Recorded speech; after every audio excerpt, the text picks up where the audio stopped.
Hello, Unreal Engineers! Welcome to my channel. My name is Gregory Xavier, aka Mr. 3D. I am an Unreal Authorized Instructor, a 3D technical artist, and a college professor. In this advanced video, we'll be creating a procedural dungeon utilizing the powerful PCG plugin for the Unreal Engine 5.7. We'll focus on building a structured, seed-driven workflow using custom PCG's functions, supported by blueprints. The goal here isn't to follow a fixed pattern, but to give you a clean, modular setup so you can shape your own projects and pipelines. Check the links below to access both begin and end project files, so you can walk through the project with me, study the layout from any angle, or explore the system at your own pace. If you're ready to push deeper into Unreal's PCG tools, let's jump in. Before we begin, I'd like to go over how to access the project files. First, head over to the Unreal Engine website, locate the Learning tab, and enter the Learning library. Once you're here, search for me, Mr. 3D, and you'll find my tutorials. Select the second one, and scroll to the bottom. You'll find the link there.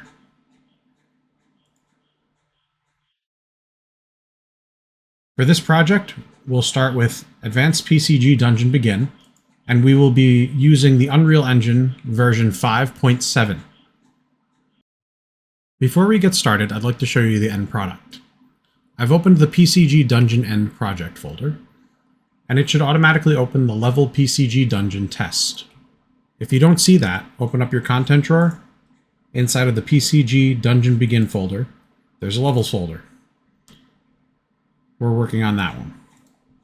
Once you have it open, in your outliner, select the BP Dungeon Actor, and in the details, select the component, the PCG Dungeon component. You can click Generate. In your scene, we can use the bookmarks 1 through 5 to view the dungeon. Every time you change the seed, it changes the dungeon layout. As you can see, they range from complex to simple.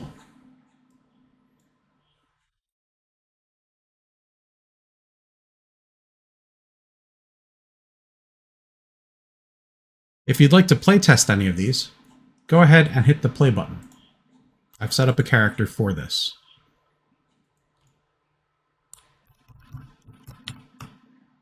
From here on out, we'll be working directly inside the PCG Dungeon Begin project folder.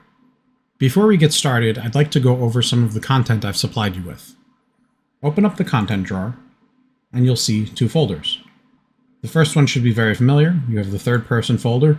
I basically put everything in the third person template and the combat template in there just in case you want to play with that later. In the PCG Dungeon Begin folder, this is all custom. Let's start by going over some dependencies. First, the levels. There's only 2 in here. They're identical to each other just in case we need to reset anything. We'll be working mostly in Dungeon Test. If we head over to the Meshes folder, you'll see a Dungeon Rooms folder, and inside of here we have the walls and the floors that make up all of our dungeons. Heading to the PCG folder, we have Dungeon Generator and Nested Loop Example. We'll go over Nested Loop Example another time. For the most part, we'll be working in Dungeon Generator. There's nothing inside here right now, so we'll come back to that later. Finally, we have Blueprints. Inside of the Blueprints folder, we have Dungeon Rooms and Utilities. Starting with Utilities, we're going to mainly be using the end checkboxes, but later on, to detect where we need to spawn the end caps. In Dungeon Rooms, we have 2 blueprints right here. The Room Cap and the BP Room Master. The BP Room Master is the parent of all of the other variants of the rooms. So if you need to change anything, you're most likely going to change it in the master room. Inside of extensions, we have all of the extensions. There are only 7 needed, since we only need to go straight, left, and right, and all of the combinations of that. In starters, we need to be able to go north, south, east, west, and every other combination. That's why there are 15 of them. Let's take a closer look at one of these starter rooms.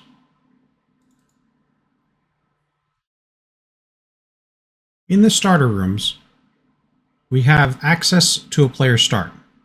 This is actually scripted in from the master room. Additionally, we have some collision boxes and arrows. The way this works is one room is chosen at random, it spawns in the room. Then we have some logic going through every single arrow and spawning extension rooms. Once all of the extension rooms are exhausted, we loop over until we have no more to spawn. After all of our rooms spawn, we have boxes that detect if they're colliding with other boxes, and we also have giant colliders over here to detect if rooms are overlapping rooms. These will help clean everything up later. To make navigation easier, let's add some of those folders to our favorites. The first one we'll add is Dungeon Rooms.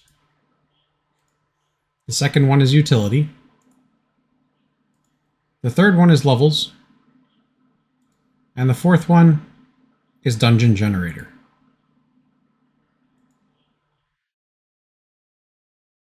With everything in place, let's get started. This project is composed of 3 sections: the starter rooms, the extension rooms, and the post-generation maintenance. Let's get those set up now. Open your content drawer and head over to the Dungeon Generator folder. In here, we're going to create some PCG graphs. Right-click, go to PCG, and if you don't see PCG, well, that means you don't have the plugin turned on. I turned it on for your projects, but just in case, if you head over to plugins, type in PCG, you'll be able to enable it right over here. So find Procedural Content Generation Framework. It is finally out of beta. And then turn it on. Then it'll ask you to restart your engine. And then when you load it up, you should be seeing PCG over here. Anyway, let's create our first graphs. The first one is going to be a regular PCG graph. We're going to use the default empty graph template. Choose Initialize Template. And for this one, we're going to create a generic graph that holds all of the other graphs. So consider this a master graph. Let's call it PCG_dungeon. While we're here, let's go ahead and make the other two. Right-click, PCG, graph. This one will also be a default empty graph. We'll call this one starter room. And let's make a third one. Same default empty graph. This one will be called extension rooms.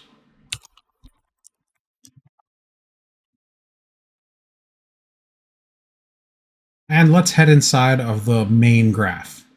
So open up PCG Dungeon. Let's go ahead and drag our other subgraphs inside. So open up our content browser again, drag in starter rooms. This one is going to be a subgraph, not a loop. So choose subgraph. And we'll also drag in extension rooms as a subgraph.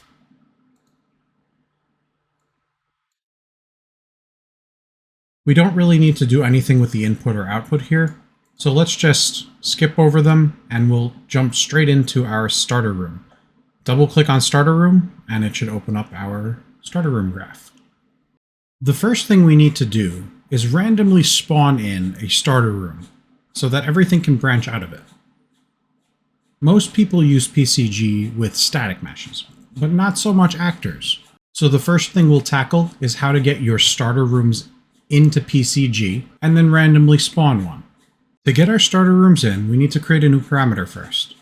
Head over to the graph parameters, and since we need some more space, we're going to right-click, dock it to the sidebar, and then pin the tab.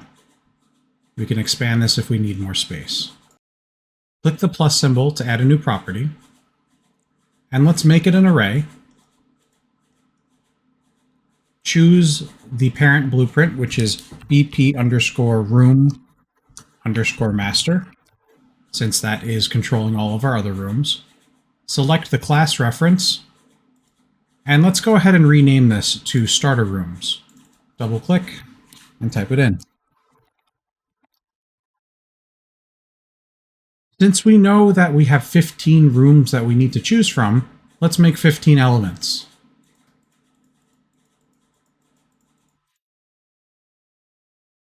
To assign the elements, open up your content drawer, locate the Dungeon Rooms folder, and open up the Starters folder.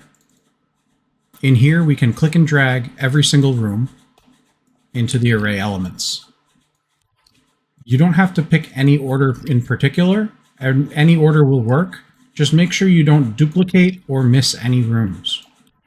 If you do, you might start seeing some inconsistencies or gaps or just missing rooms when we start working with everything. There's north-south, north-southwest.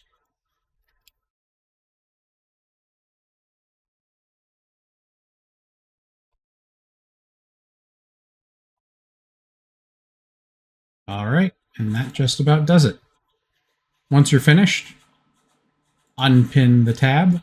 We're going to right-click and undock that. Since we don't really need this anymore, we can switch back to debug object. Let's tackle the input and the output next. First with the input, select the input node, head over to your pins, and open up the index. For this one, we're going to use this to control the seed, a custom seed that allows us to change which starter room we're using. So for label, let's call this seed. We need to change the allowed types from any over to attribute set because it's just any other piece of data. It's not a point data. Usually we're switching between attribute set and point data for the most part. So for this, we're choosing attribute set. And finally, we're changing the pin status from advanced down to normal because we always want to see it. For the output pin, we want to make a second array element. The first array element we're going to call EA, apostrophe S, and then points. That will stand for end arrows points. We're going to change the allowed types from any to point. And we're also going to change the pin status from advanced over to normal.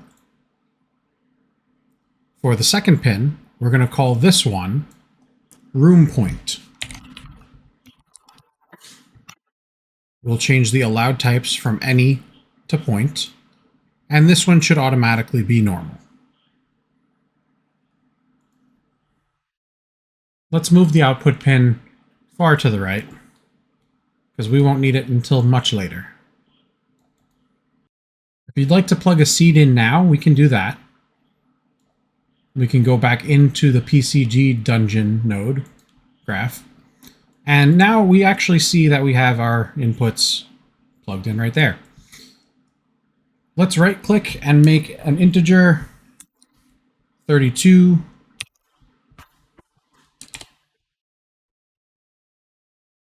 constant. We can use this as our temporary seed. Later on, you can replace this with a parameter that passes through to your blueprints. Plug that in. And let's go back in the starter room. So now we have access to a custom seed. The next thing we need to do is we need to grab a reference to our starter rooms. So let's grab a reference to our starter rooms. Instead of coming in here, you can just right click and call get starter rooms. And now we have access to the array. Let's place this right above our input. From our starter rooms, we want to randomly select one of them. So drag out of starter rooms, and we're going to create a random choice node. This node basically chooses a random input, and you do have access to what is chosen and what is discarded. For us, we do need to change a couple things though. First, let's select the random choice node. We'll come over to the right, and we're going to change the output discarded entities. We don't really need them for this, so we can turn that off. We also want to turn on Has Custom Seed Source, since we're plugging in our seed. Let's expand the random choice node, and you can see that we have an input for seed. Plug the input seed into plug the output of the input into the input of the random choice. Close that up, and now we should be able to get our random choice starter room. It's not enough to just have chosen a starter room, though. We technically need to attach what is chosen onto a point. So let's right-click and use a Create Points node. This will be the basis for the first starter room. From the output of this, we want to use an Add Attribute node.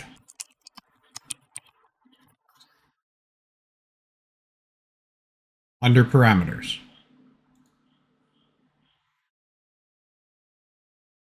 Whatever we plug into the attributes will be what's added to the point. Click and drag the chosen output into the attributes input, and now we can do some testing. Let's press A to test, but looks like we don't have anything out yet. So since there's nothing to test, we need to put the dungeon, the PCG dungeon graph, into our level. Head over to your level, open up your content drawer, locate the dungeon generator, the PCG dungeon graph, and let's just drag that inside of our scene. I'm going to center it. Let's click Generate, and we shouldn't see anything just yet, because we haven't spawned anything yet. Head back into your starter room.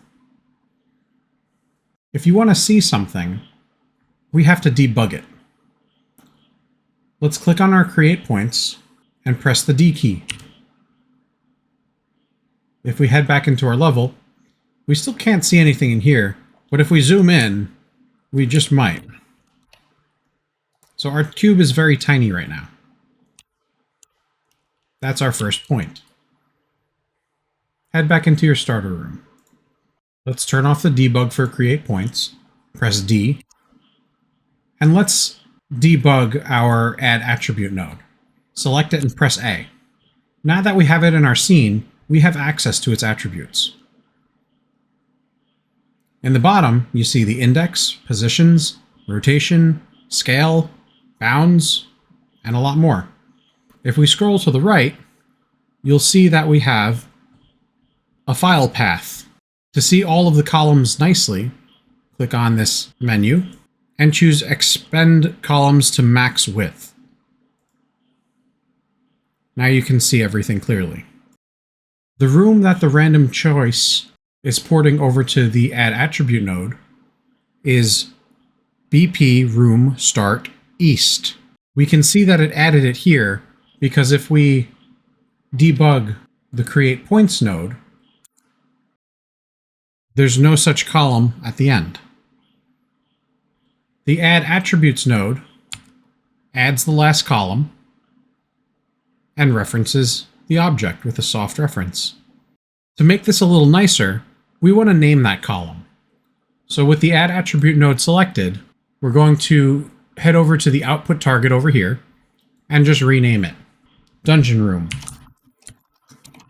Once I hit enter, you should now see that this last column is named Dungeon Room. With that in place, everything's set. All we have to do now is call the Spawn Actor node. Out of the Out attribute, we're going to click and drag, type in Spawn Actor, hook that up, and an error. So this error is an interesting one. It's not just going to spawn an actor that we have coming in. What it wants is for us to choose a specific class here. But we're not going to do that. We're going to actually overwrite this by choosing Spawn Attribute instead of choosing to spawn a template actor from the class. So we have to click on this Spawn Attribute checkbox to enable it. Our error goes away. And then in here, the Spawn Attribute, we could potentially use the at last entry And that will technically spawn our dungeon room. Remember, if we press A to look at our attributes here, dungeon room is technically the last attribute. So everything to the right is the last attribute. But what we want to do is we just want to get in the habit of identifying the specific attribute instead of saying at last all the time. So let's right click on this. We're going to copy the attribute name, dungeon room, and we're going to go into spawn actor, and we are going to replace that with what we copied. So it's going to look at that specific attribute and then pull from that to spawn what's in that attribute. And what is in there? Start east. Perfect. All right. Let's see what it gives us. Save everything. If you haven't, head over to your level. And now you can see that one of our starter rooms has spawned in. If you'd like to see how the seed works, all you have to do is select PCG Dungeon, head over to the component, and change the seed here. Every time you change it, it has the potential to change. And I say that because sometimes you might get two in a row that are the same, like 37 and 36 here. Just keep that in mind. But you can see that we're selecting random rooms based on the number. If you'd like to see the seed offset that we created, open up PCG Dungeon, tear that off with your scene in the background, and select the create constant over here. And as you change your constant value, your offset should change as well. That will come into play later if you ever want to just change the starter room, but you want to keep some of the elements later on with the extension rooms. Same thing with the extension rooms. The extension rooms will have layers. So you'll be able to manipulate the seed and kind of change everything mid-generation, which is pretty cool. Let's put this back and head back into our starter room. Now that we've spawned an actor, I just want to say that it's not very easy to work with actors in PCG. So moving forward, the idea with working with actors is to utilize them and immediately replace parts that we need to access with points. And I think that's the true nature of PCG in general. So we've spawned a room. Now we need to access that room's end arrows. If we take a look in our level, this room right here, this starter room, we have two arrows. One of them is cyan and one of them is yellow. If we select the cyan one, which is forward local X, notice how we don't have any tags in the component tag section. But if I select the other arrow, the end arrow, this one has a component tag. Now I used a loop in the master room to give all of the arrows that are inside of these end arrow groups a tag of CT_end arrow. We will need this in a moment, so let's go ahead and just copy this. So take that, or you can type it, right click, copy, and we will borrow that in a moment. So the goal here is to get the actor, and now we want to grab the relative location and orientation of each end arrow. This one luckily has one, so it's just one. It doesn't matter how many there are. It will be going through every single point, every single arrow, and iterating through it, placing a point on every endpoint arrow. So let's go ahead and change this one actually, just to have a decent example. Let's find one that has more arrows so we can see it. So there we go. 43 has 3 endpoint arrows that we can see when we're debugging. North, east, and west.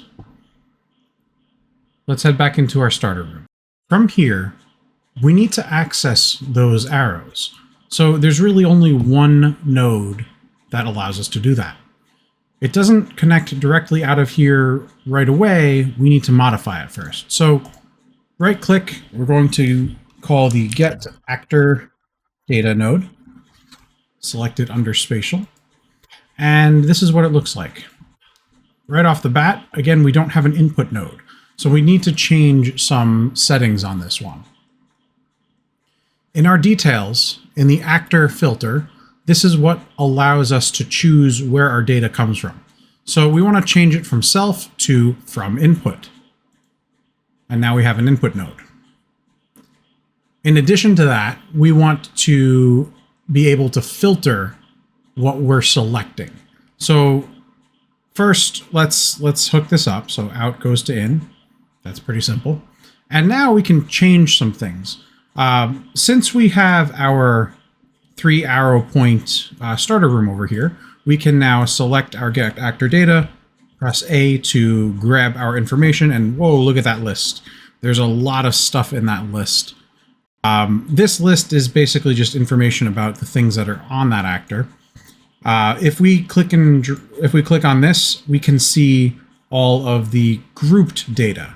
Now we want our end arrows, which are these 3 right here, 5, 6, and 7, but it's not giving us just that. So how do we specify? Well, with get actor data, we can use our component selection and select things by tag. If you have that tag from before, just paste it in, CT end arrow, and hit enter. With that selected, all of our data disappeared, but it really didn't. We have it in this dropdown here. So it says CT end arrow, end arrow, and end arrow. These are the references to the arrows that we needed.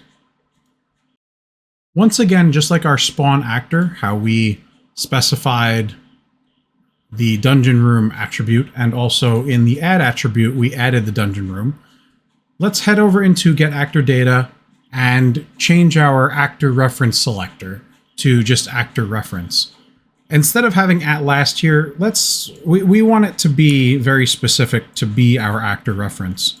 So if we select spawn actor, press A to debug, you can see that we have that actor reference here. Yes, technically it works because it is in the last slot, but just to be safe, we're going to take this and plug it in right here. It's just a good habit to be very specific when you need to. So spawn actor, press A. I'm going to go over here, right click, copy attribute name, head back over to actor data, and then paste it right in here. That just increases the, let's say, security of this specific reference selector. We can debug our get actor data once again. But there is one more thing we do have to change. Over on the bottom, we have data retrieval settings. If we leave the mode on parse actor components, it's not going to allow us to access what we need. We need to select the get components reference. If you leave it on parse actor components, yes, it technically still is here, but it's not going to do the same thing as actually getting the components as a reference. So we need to change the mode down to get components reference. Now we have the actual data. So instead of it just being in a list, up here, we have every single reference to every single arrow. I'm going to expand our columns, and now you can actually see the details of which end arrow it is. So EA01, EA02, EA03. That's exactly what we want, and that is in the component reference column.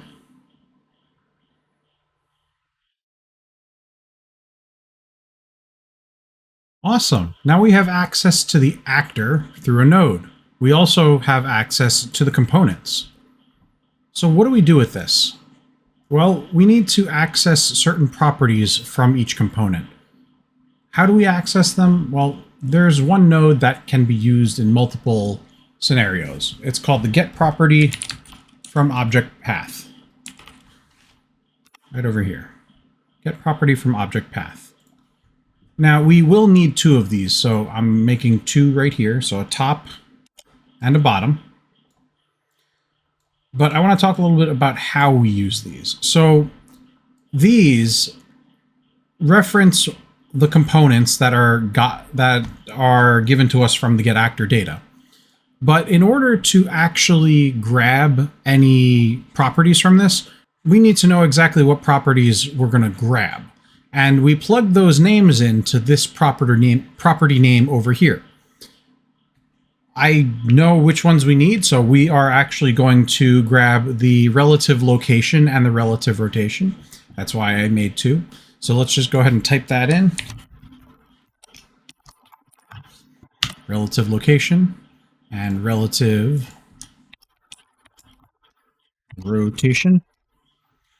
And now these two will output the relative location and rotation. Let's see what it says if we debug these. If I press A on the top one, we do see that we have access to the relative location X, Y, and Z. 1000, 0. So how do we see the others? Well, we choose this list and we can see all three endpoints. As I switch through them, you see now that 1000 moved to the Y, and then this one moved to negative 1000 in the Y as well. So over here, it goes positive 1000 in the X, positive 1000 in the Y, negative 1000 in the Y. And that's how we read that. Over here, if we press A over here, we see that we have relative rotation roll, pitch, and yaw. If I go through all three of these, they should be different. So 0, 0, 90, 0, 0, negative 90. And that also follows the rotation of these. Do note, though, that these are the Euler values. We will have to convert quaternion values into Euler values later, but we'll get into that when we get to it. So I just wanted to point that out. So these are Euler values, roll, pitch, and yaw. All right, we have finally hit the first part where we need a loop. Now, loops are interesting. They're not the same as how we use regular loops in Unreal Engine blueprints. We need to create an entire graph that becomes the loop. Hopefully you're a little familiar with loops, so this will be not so difficult. So why do we need a loop? Well, it's mainly because we have one point that now has to process multiple things. So from this one spawn actor, we only had one piece of data. Now we have two pieces of data that need to process three things each. And that's why we need a loop. So let's go ahead and create a loop. Open up your content drawer. Let's head over to the Dungeon Creator folder if you're not already there. And over here, we're going to right click and we're just going to create a PCG graph just like we did last time. Except when we get into this part, we want to choose default loop. Now we could make it from scratch, but why not use a loop template? So let's use the default loop template, initialize it from the template. And this one we're going to name SR for starter room underscore end arrow point creator.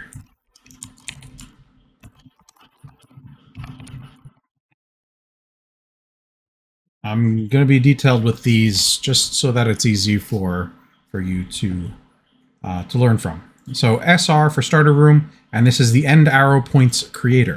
Like I said before, remember, we don't want to deal with points for as long as possible. We want to take those components and replace them with points, because in PCG it's way easier to deal with points. So that's what this is going to be doing for us, the SR end arrow point creator. Let's go ahead and double click it to open it up. You'll see that it is kind of similar to what we had before. So if we take a look at our PCG dungeon, we have an input and an output, but these two have inputs with a loop and an output showing. We need to process data. So we need to have two attribute set inputs. If you hover over your get property from object path outputs, you can see the type is attribute set. So that's what we need as an input times 2, because we have two attribute sets coming in. Head back into your loop.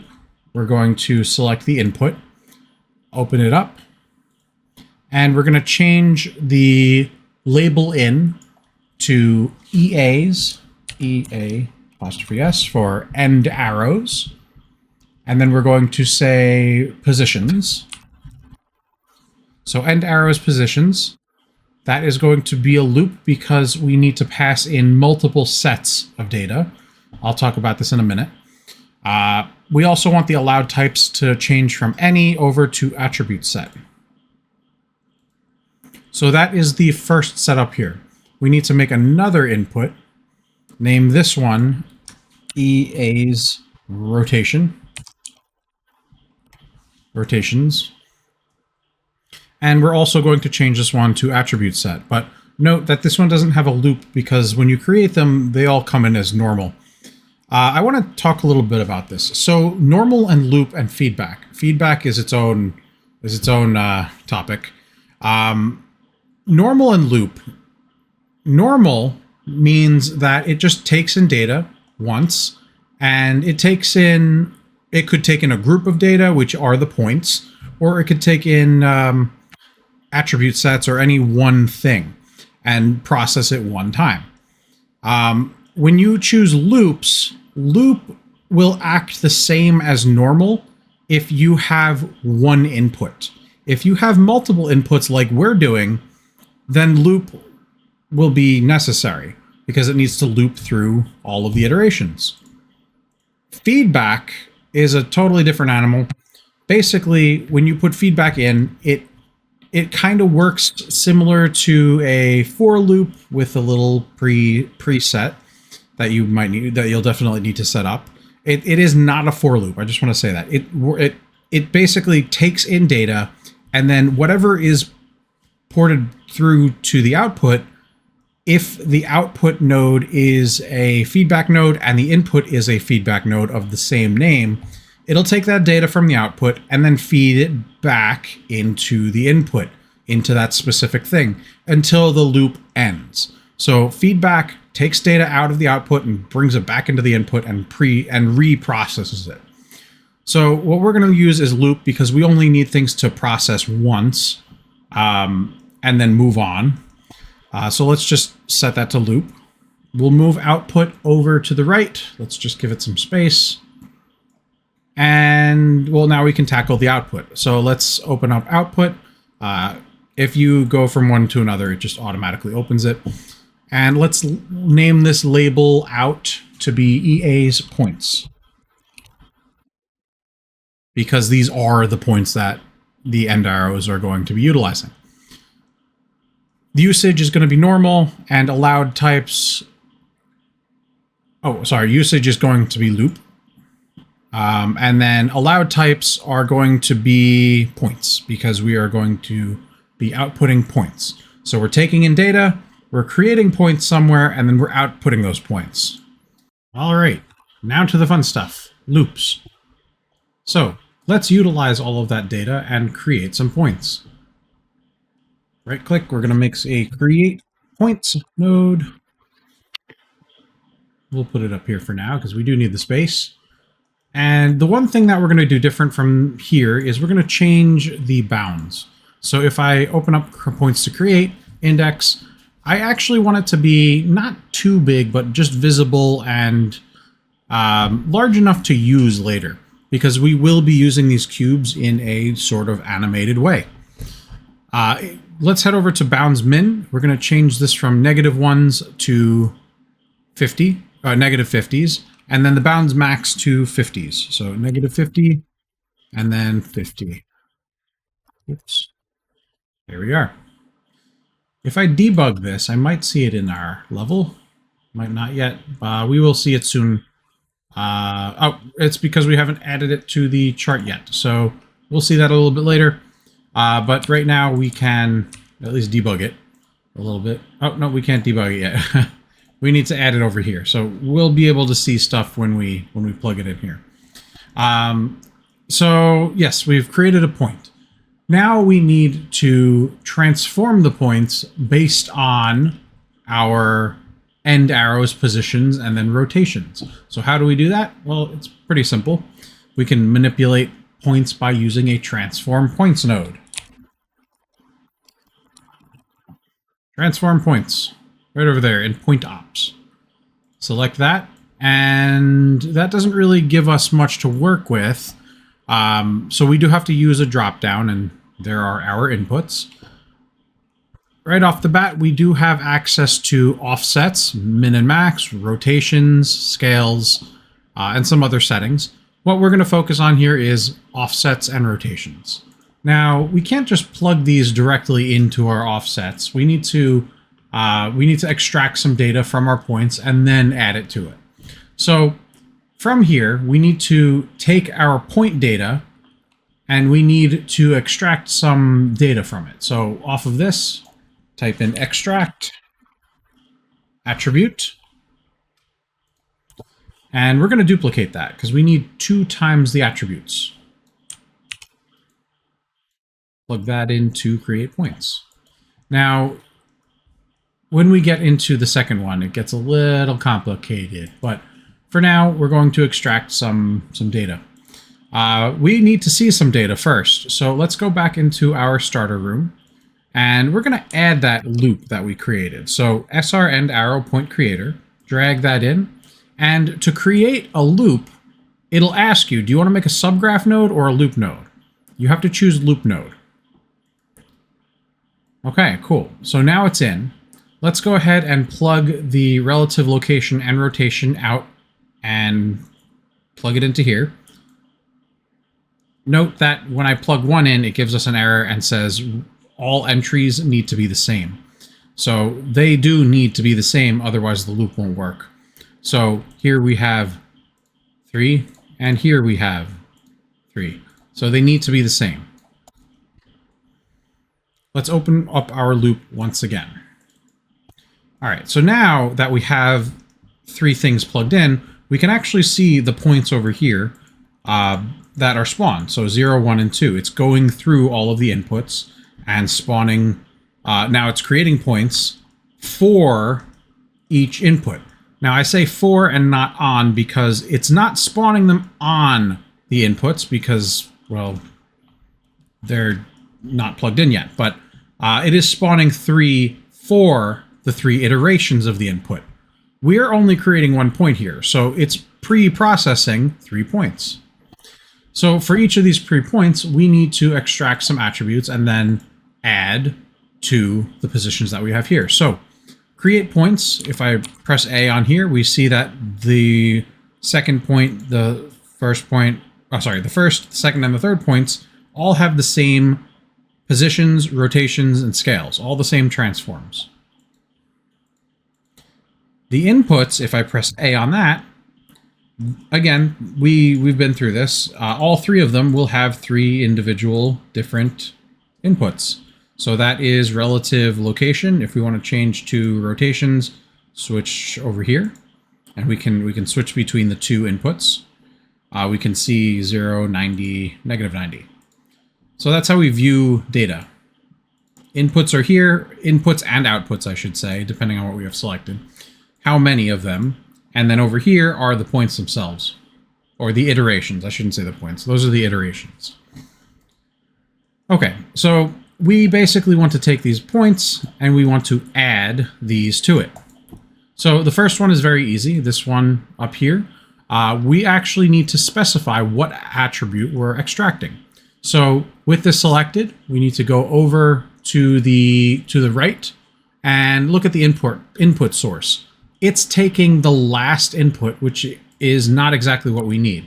So create points. If we look at the last one, it's looking at the seed or the steepness or the density, one of them. But we don't want the last one. We want a specific thing. We want position. We want the first ones. Now, we could do first, but let's again be more specific with our input source. I know first isn't on here, but you do have access to typing it in. So if you wanted first, you could type in first, and it usually that works. So ignore me for that one, but first works in some situations. What we're looking for is point. So let's click the plus symbol, we're going to go to point, and then for this one, we want position. So we have position. If I select this and press A, now I see I have the position X, Y, and Z. Let's do the rotations. Head over here, extract attribute. I'm going to input source, and I'm going to choose point rotation. This one's interesting. So at a glance, this may look normal. We have rotation X, rotation Y, rotation Z. But we also have rotation W. You do have to know what the difference is between Eulers and quaternions. What am I talking about? Well, Eulers are basically what we use in everyday animation. If I select this input, press A, and move to my rotations, I have roll, pitch, and yaw, which normally translate to X, Y, and Z. These are called Euler rotations. E-U-L-E-R, it's spelled differently.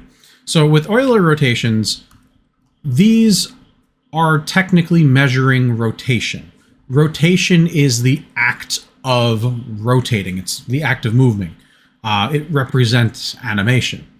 This over here, if you're interested in touching another topic, is measuring quaternions. It's measured in quaternions. So it gives us -1 to 1, and it basically measures not rotations but orientations.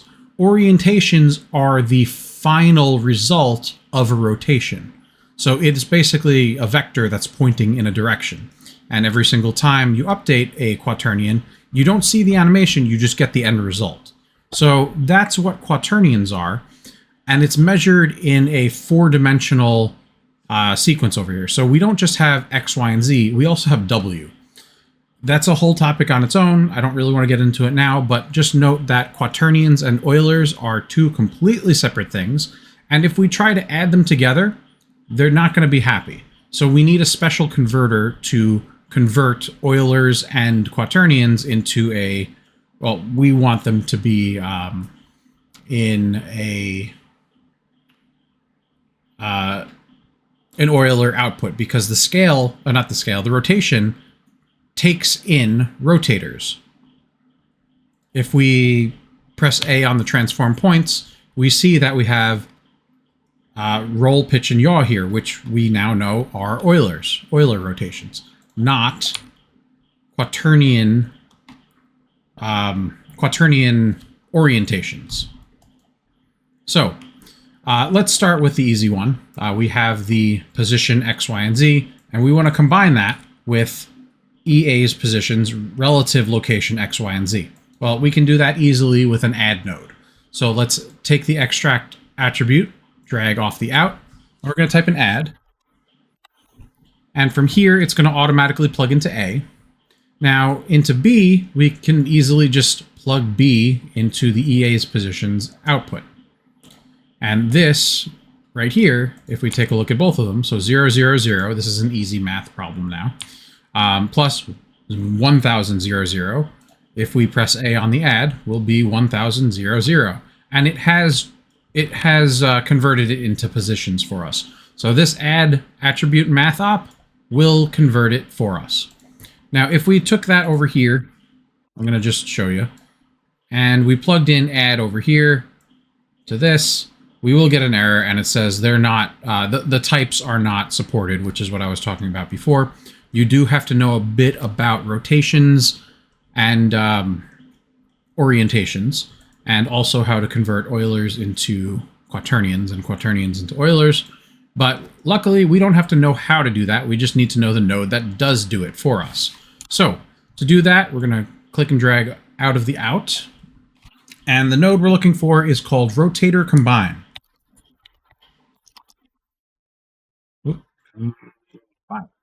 There we go. So rotator combine, it's under metadata attribute rotator op. This is the one, it's a big one, where if we plug in the out quaternion value into A and we plug in the out Euler value into B, it will give us a combination of the proper rotation value. So if I press A here, we'll see that I have roll, pitch, and yaw. So 0, 0, 0 matches EA rotations 0, 0, 0.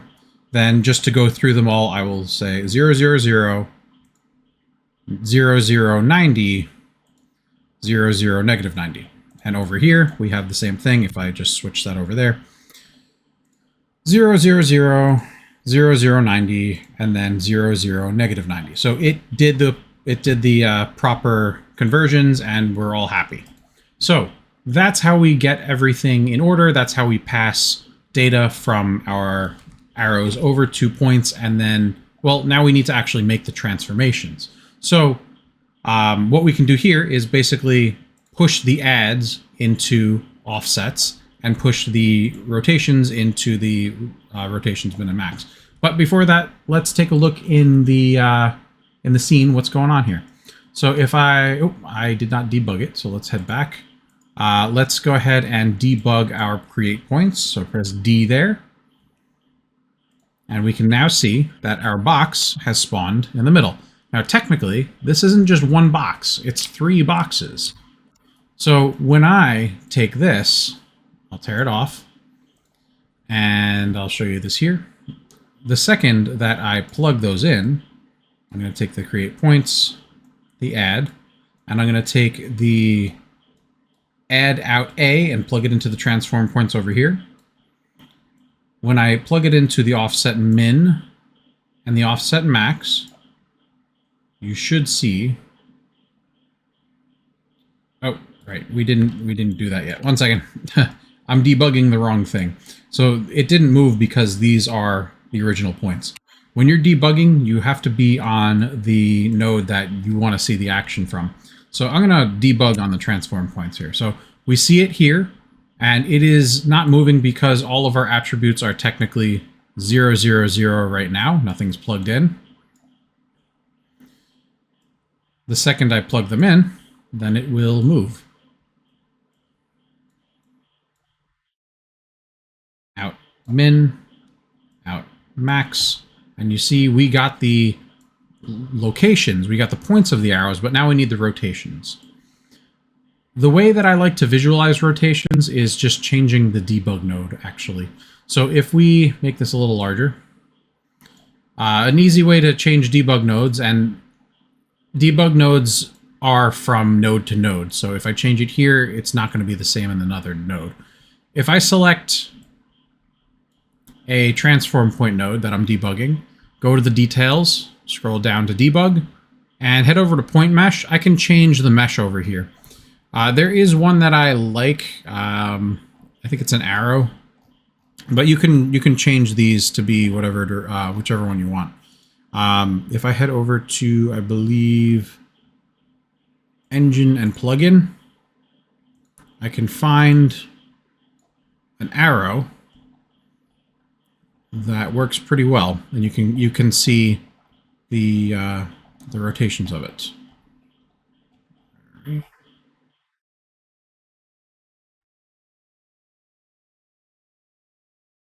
This one works. PCG axis tripod. So now, all of those are those arrows.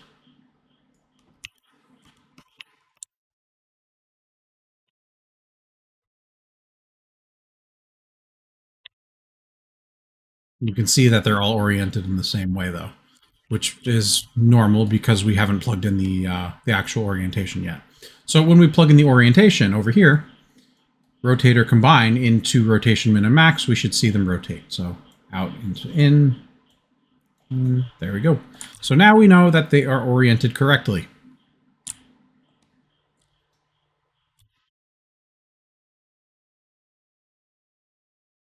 All right. Very cool. After this isn't the official end. We do need to take that out and plug it into the output over here. So this will officially bring it back to our other graph. But we could also close this and it will be condensed a little bit. If you want to clean this up, clean it up. I'm going to leave it like this for now. It's clean in my other graph. I also have notes in my in the end project file if you need more details about what's going on here. All right, let's file, save all, and head back into our starter room graph.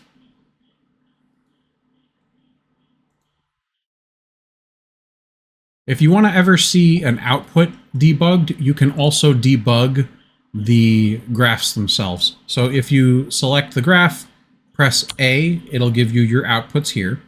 Press D, it will show you your outputs here.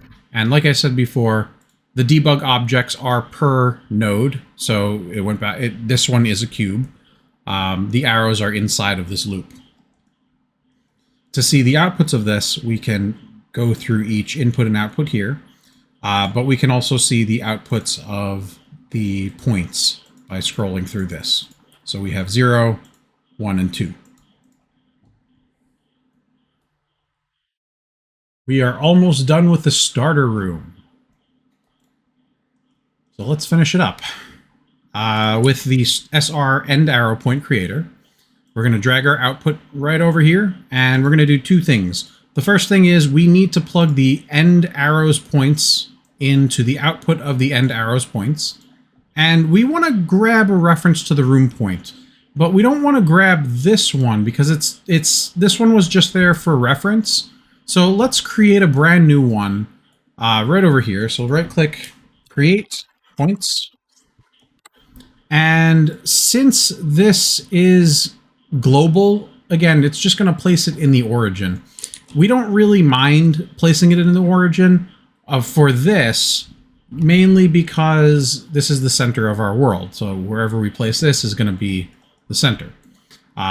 So for this, we're going to select the create points, plug it into the room point. If you want to debug this real quick, press D, head back into your room. We can't see it right here, but for a later loop, we're going to be using this to detect if there's any overlap. So head over to your starter room, select create points, and we're going to change the points to create index bounds. So instead of -1 to 1, which is very small, we're going to manipulate this to something a bit bigger, specifically big enough to cover the center of the room, but not too big to cover over the room. So our rooms are all 2,000 units by 2,000 units. If we wanted a nice perfect square in the middle for later detection of our room projection, which is going to be pretty cool, we want it to not go too far out of bounds, but we want it to be big enough that when we push the cubes out to detect them, it will be able to overlap it. So let's head over to the starter room, create points, change the bounds to -500 in all the x's, x, y, and z, and then 500 in the bounds. When we go back to our level, we can see that it's pretty huge. It's pretty big, but it's the perfect size not to interfere with the entire area. Okay. We can end debugging that, and that ends the portion for our starter room. Let's file, save all, close our starter room, and we can head back to our PCG dungeon. All right, once you're done, if you want to debug your starter room, we can debug it, press D, and check out the starter room. So if we select, well, not the room, but the PCG dungeon, head over here and change our seeds, we can now see that every time we change a seed, all of the end points will be correct.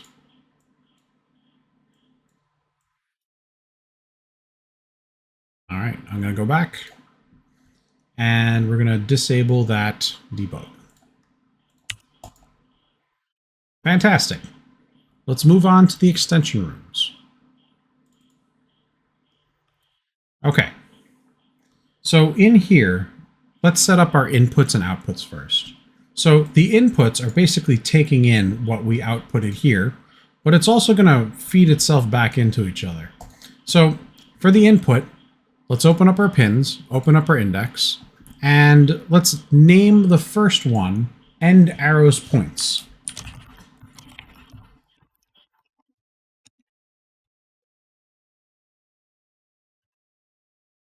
This one's going to take in the end arrows and then process it. We'll change the allowed types from any over to point.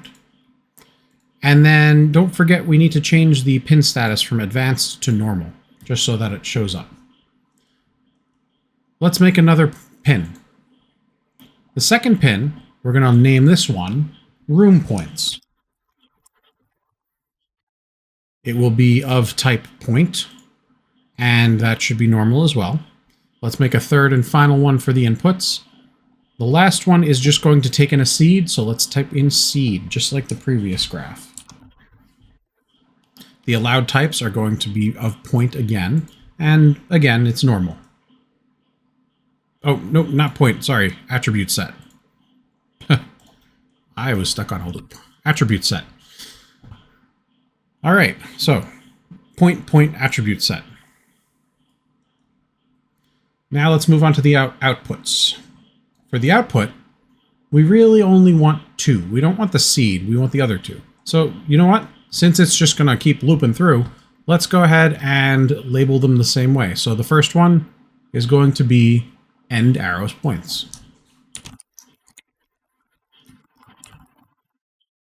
It'll be of type point. And don't forget, pin status, change it from advanced to normal. Make another pin. This one's going to be called room points. And allowed types are going to be of point. Fantastic. This one is going to be quite a long graph, so let's move the output all the way to the right. We will need that later. And let's start with the inputs. So the first thing that we're going to do here is we are going to actually just feed this straight into a loop. And the loop is going to be pretty similar to our starter room. You can see it over here in starter room. When we basically had a loop that spawns an actor randomly chosen from a parameter. So that's what this loop is going to do. I'm going to close starter rooms again. That was just for reference. So let's open our dungeon generator folder. We're going to right click and make a new PCG graph. This one is going to also be of type default loop. Click initialize, and we're going to name this one ER for extension rooms _ randomizer.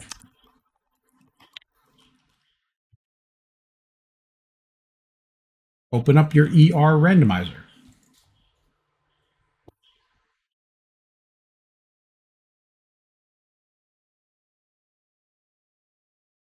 All right.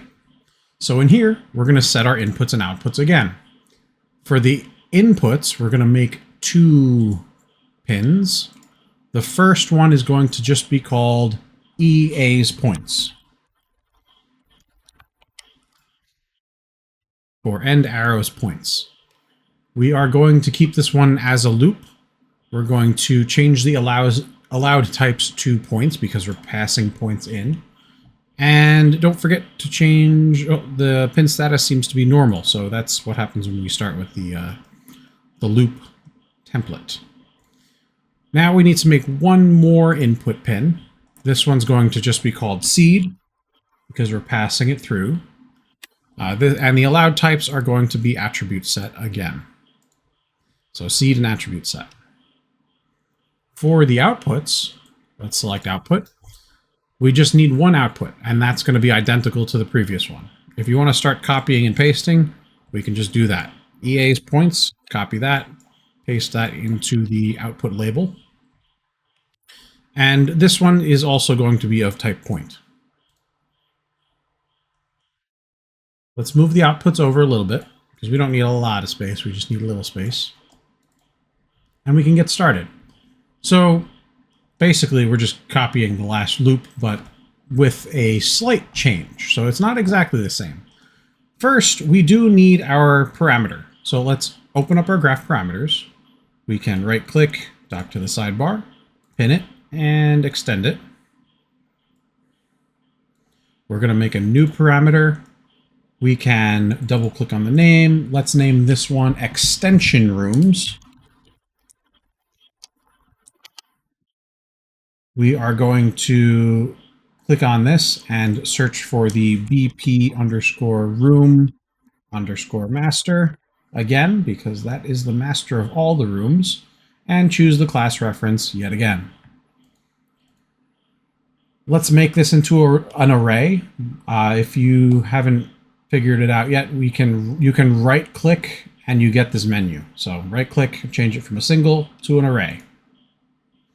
And now we're going to add, I believe, 7 array elements. So let's double check, head over to your dungeon rooms, open up extensions. We will need this anyway. And yes, we have 7 items. So let's make 7 array elements.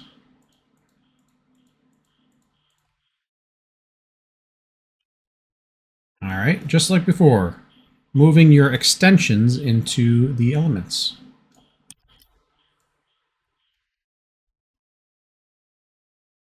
Something interesting you could do in the future is if you want, let's say, more corridors, what you could do is you could add more indices here, and you can add more straight extensions if you want. Or if you wanted more large rooms, you can add more straight right left rooms here, which are the large rooms. So you're not necessarily restricted to just these. You can add more elements if you want, and even add different types, and then you can plug them in. So that's just a quick tip. If you want more rooms, more long rooms, you can add more extension straights if you want more corridors. Could be good for houses and mansions. Okay, so with that there, we're going to unpin. We're going to undock and switch back over to the debug object. Let's grab a reference to our extension rooms array.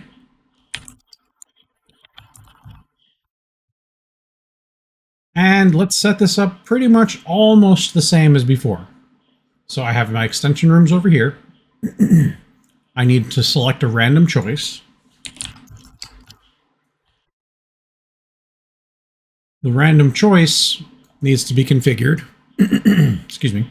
The random choice needs to be configured. So we're going to not output discarded entities, and we're going to have a custom seed source. We're going to drop this down. And instead of just having the seed, what we're going to do is we're going to actually increment the seed every single time this loops. That's the difference here. So before, we just plugged seed into seed. But if we do that every single time, this will choose the same room.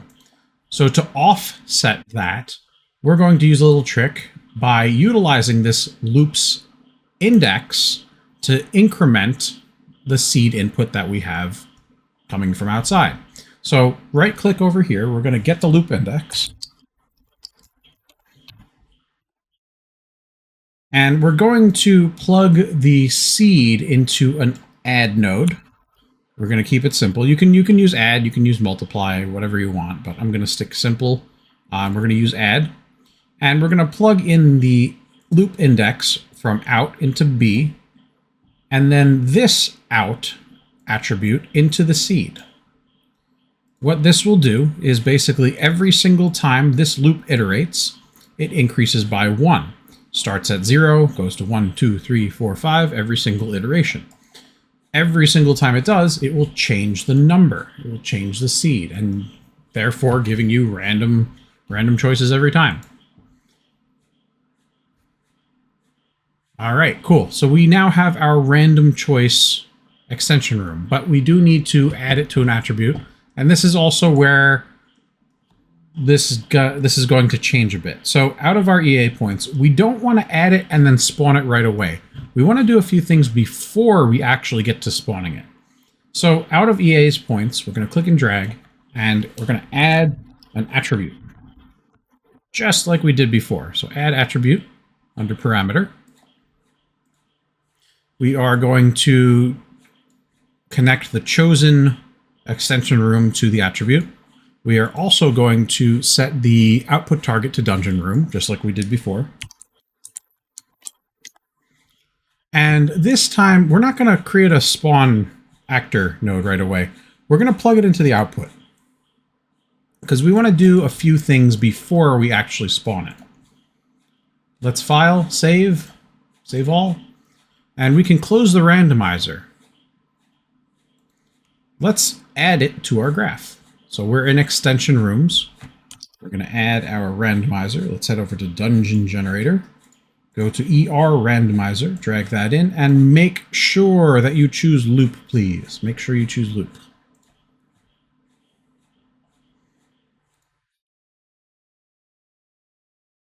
Okay, so with this here, we're going to plug end arrows points into EA's points. And we're going to plug the seed into the seed. We're going to leave the room points alone for now. That doesn't go into the randomizer. That goes into another node a little bit further down the line. That ends what we're doing with the randomizer. So this next part's an interesting one. We're basically going to simulate the next room before we actually place it.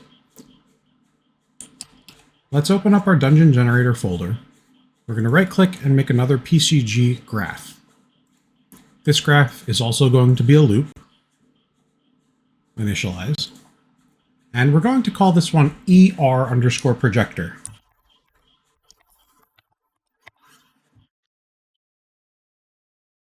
Let's drag it into our extension rooms and then open it up.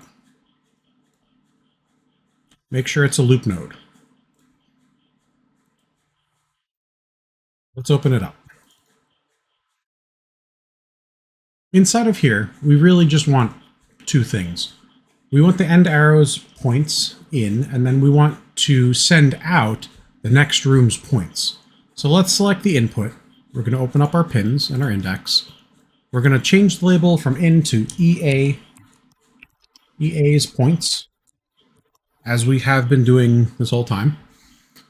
We're going to change it to not any, but we're going to change it to points.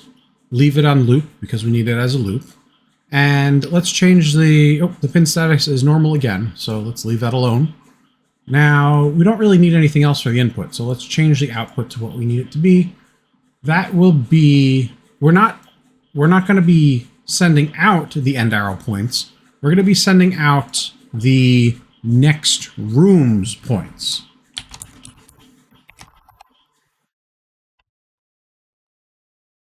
So let's name it that, next room's points.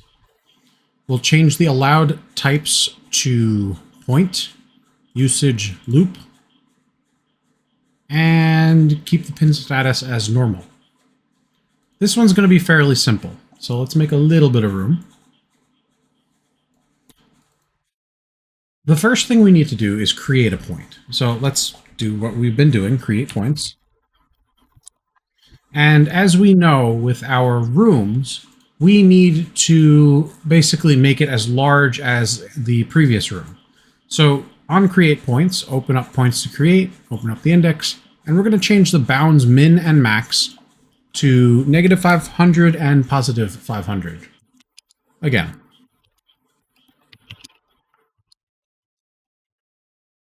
There we go. Negatives, positives.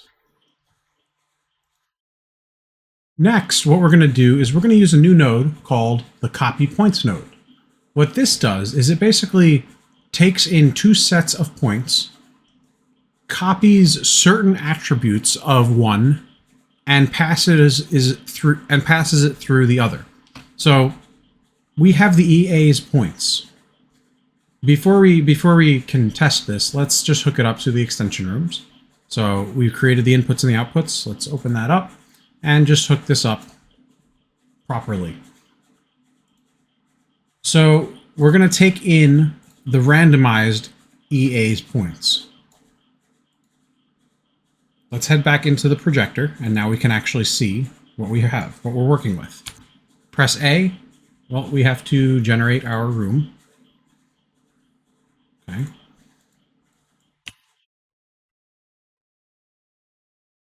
Looks like there's no data available. Did we not hook it up to something?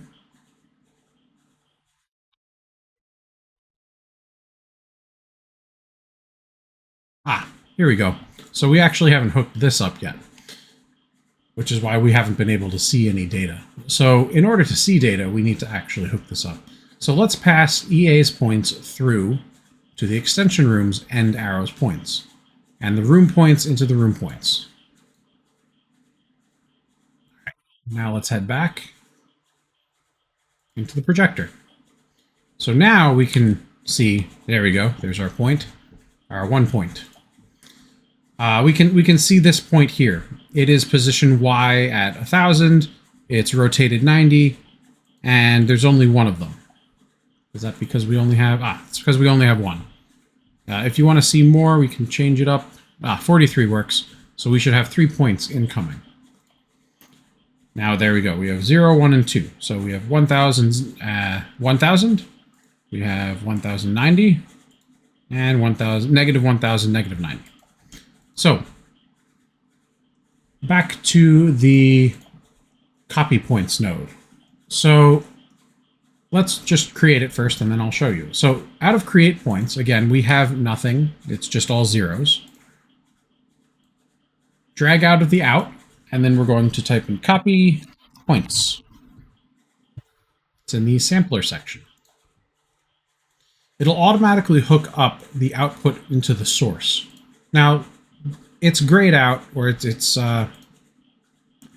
grayed out, so we can't really see anything. We don't have data. That's because we have to plug the target in. So let's plug the EA's points into the target and see what happens. So if we select this and press A now, we'll see that we are copying some of the data, but we're also copying the dungeon room data. We don't necessarily want that for the room itself, so we can change some settings. If we select the copy points and you head over to the settings, you can play around with these if you want, but it's basically asking you which one would you like to take it from, or is it relative? Well, the only thing we want to change is the attribute inheritance, so we don't want the extra data, the dungeon room, from the EA's points. So let's go ahead and change the attribute inheritance from source first to source only. What this does is now it's taking these as the source, creating these points, pushing them out, and they're only taking the standard attributes. It's not taking the extra attributes like the dungeon room over here. It's taking everything before that pretty much. So the position data, the rotation, the scale, bounds, min-max, all of that good stuff. And it's outputting it into copy points. So that's what copy points does. It copies whatever the target is, and you can utilize the settings to filter what you want taken out of it, or what you want out of the combination of the two.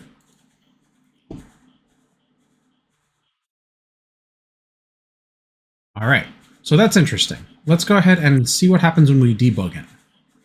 If we go to debug, we'll see that we're copying that room, but also they're large. So when we look at the projector,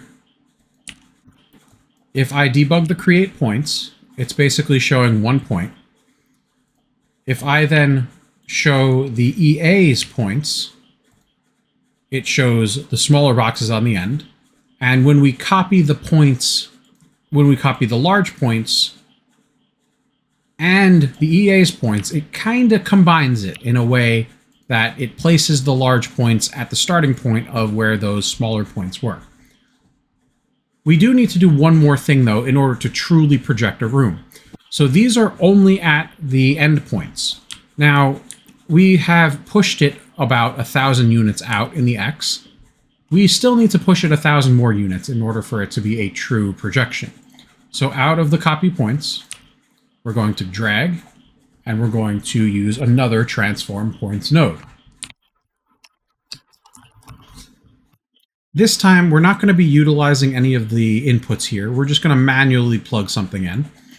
So this one, we kind of know how much it is because we know that each room is 2,000. And in order for us to get from the location of one arrow to the center of a room or the center of the next room, we need to do half the travel.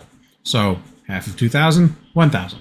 So let's transform the offset min and max of x from 0, 1,000 units forward. So I'm going to debug this. I'll show you this.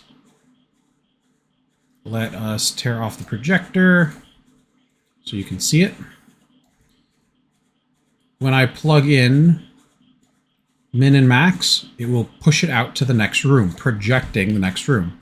So 1,000 in the X in the first slot, and then 1,000 in there. And you can see that we are projecting into the next room area for each one. If you want to see, it does generate with seeds. So if I change the seed, it will definitely hold its position, which is good. All right. So we have successfully projected where the next room is. Let's go ahead and put that out to the output. Move this up, clean it up, keep it tidy. And that's all we need to do with the projector. So let's save and close the EER projector. Now we already connected it over here, so that's great. After we have the projection rooms, we do want to have two outcomes. We want to have one outcome where we have the previous rooms plus the projected rooms, but we also want to have access to just the previous rooms. So let's set that up. From the ER projector, we're taking these, and we're going to combine them with the room points out. So how do we do that? We're not going to use an add node. We're going to use a special node called union. So let's take these points, drag them out, call the union. And basically this works like an add node. It pretty much takes two lists of points and puts them together. So we have the union in, and now we just need to add another pin. And what we're going to do is we're going to drag our room points and add it into the second slot. I would highly recommend use reroute nodes here if you can. Just double click on nodes to add reroutes, just so that it's a bit more clear to understand. We have our inputs, we have the union, and let's visualize that. So if we select the union and we press the D key, head over here, we can now see that that is the union of all four slots now. Every single time we regenerate a seed, it'll include the previous room that we have inputted.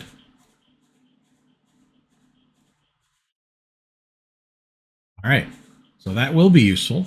Not right away, but soon enough. Okay, so this is where things get pretty interesting. After the union, we need to make a new loop, but it has nothing to do with the newly created and unionized room points. We're creating a new loop that simulates our end arrows clashing with the next rooms that we created. Let's go ahead and open up our dungeon generator folder. We're going to right click, make another PCG graph, and again, it'll be a default loop. This one is going to be called ER_clash simulator.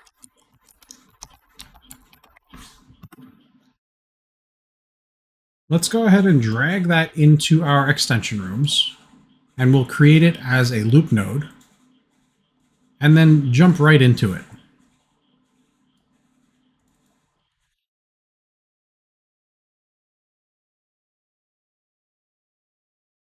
So here, let's set up our inputs and outputs again. For the inputs, open that up. We're going to open up our index, and the first one's going to be our end arrows point in, so EA's points. It's going to be a loop. It's going to be a point. Then we're going to add another array element. This one's going to be called room points, because these are going to be the points that we're checking against. Allowed types are also going to be point, and that's it for the inputs. For the output, we're going to select it and choose our label to just be our end arrows points, because that's what's going to be processed and outputted. EA's points.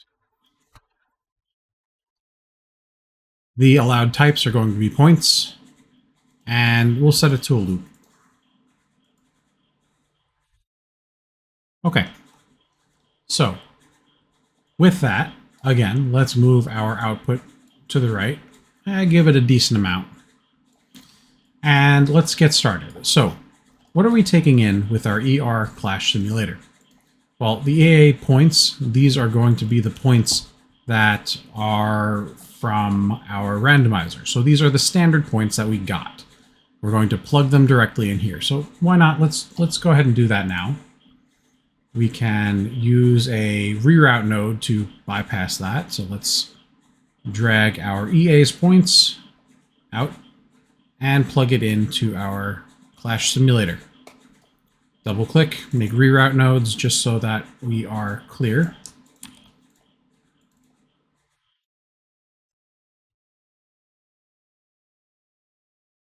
And for the room points, this is interesting. We're not going to use the unionized room points. We just want to use the previous room points for this. You'll see in a minute why. So let's actually grab from this reroute node and make another path. So grab from here. We're going to just drop that in right there and make other reroute nodes.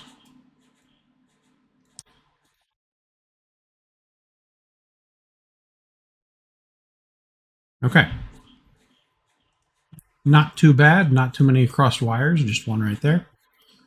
But let's continue. So our ER Clash simulator, we have all the inputs ready to go. Our outputs are ready to spawn stuff after that. So let's head back into our Clash simulator and work with the input. So the first thing we want to do is we want to take our end arrow points and push them out. So why? Let's take a look at this. So when we go back and forth, I should bring this up here. When we check out our EA points, we see that we have a bunch of points. We have a room here, and we have a lot of small rooms over there. Now, what are we simulating exactly? Well, we're going to simulate if any of these endpoints collide with any of the room points. And how we're going to do that is we're going to push out the endpoints about 1,000 units. It's going to then do a detection, a collision detection with any rooms that are obscuring their path. Then, with the obscured path, we're going to bring them back in. So negative 1,000, and then they're going to stay where their end arrows are. Let's check it out. So this is the first stage.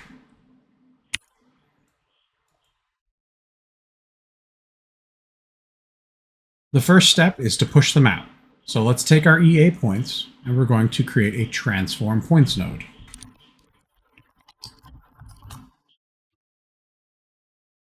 This one is going to be a push. I'll write some notes so it's a little clearer. We're going to take our EA's points, push them out to be 1,000 units out in the X. So 1,000 to be there.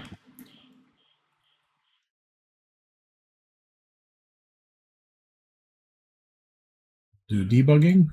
So originally it'll be this for those. And then they're going to be pushed out 1,000 units. So they're going from here to there. Then what? Well, next we're going to use a special node to detect if they are overlapping anything. And this is where density comes in. So from the out node, we're going to click and drag, and we're going to get a difference node.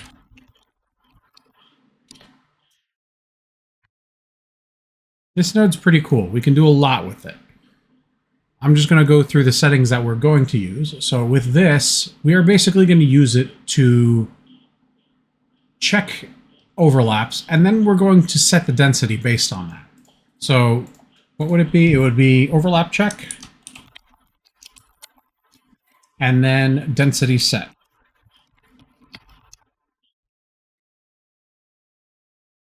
So for this, the first thing we need to do is change our density function from minimum to binary.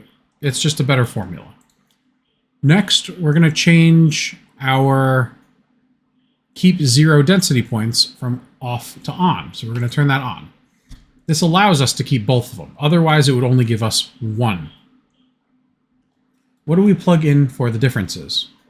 Well, we're going to plug in the room points because that's what we're checking against. So we took our end arrows, we pushed them out, and now we're going to see if there's anything colliding with them.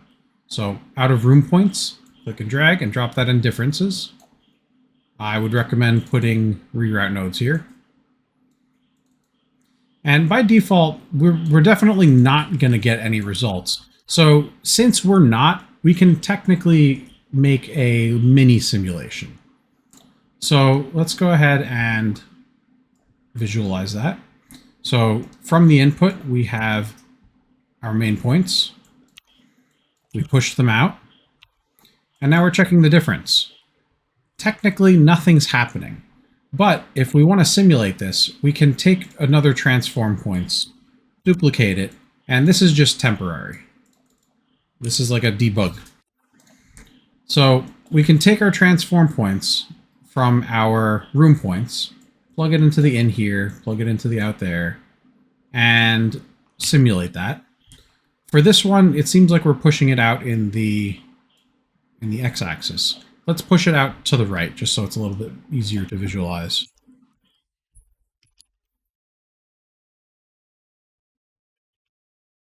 Okay. Actually, it would be 2,000 out. So that's where our room projection is.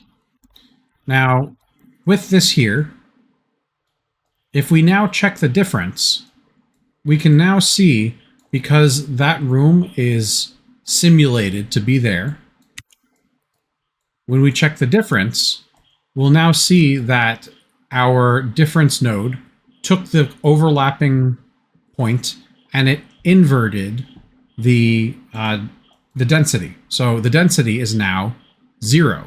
Those are all 1. That one's at 0. How do we see that? Well, let's take a look here. So the one to the right, if we select this and press A to look at our attributes, 0, I believe, is that one. So I think this one is 0, that one's 1, and that one's 2, I think. But we'll see that in a minute. So for 0, let's check the density. Density is over here, so that is 1. For the first point, that is 0, right? So that should be 0. And for the second point, that should be 1 as well, because we go around the clock. There you go. So density 1. So that just proves that our simulation works.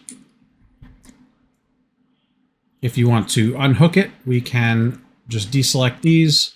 If you'd like to leave your transform points there, you can. I'm just going to rehook those up. And there we go. So they're all back to 1. And this is only the result mainly because we only have one room.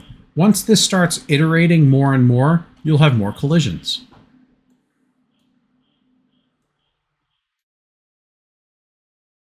Okay, I'm going to leave that there just as a reminder. So what's next? Well, we did set it, and we changed the density of them, and it didn't really do much except change the density. Well, what we're going to do now is we're actually going to invert everything. So the reason why we're going to invert everything is later on, in another part, we could use those. We could use all of the density 1s for something specific. But right now, the next room is being used and those other ones are the one densities are being used for extensions and the zero densities are not. So we want to invert that for later use. Out of the difference binary node, we're going to click and drag and create an attribute remap node. What this will do is it will allow us to manipulate the attributes that we select. So for this, basically we're going to use it to invert all densities. So I'm just going to type in some notes.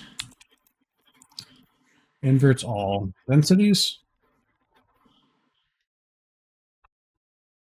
What we're looking for is density 1 to go to the anything else, anything useful. And we're going to use density 2, density 0, sorry,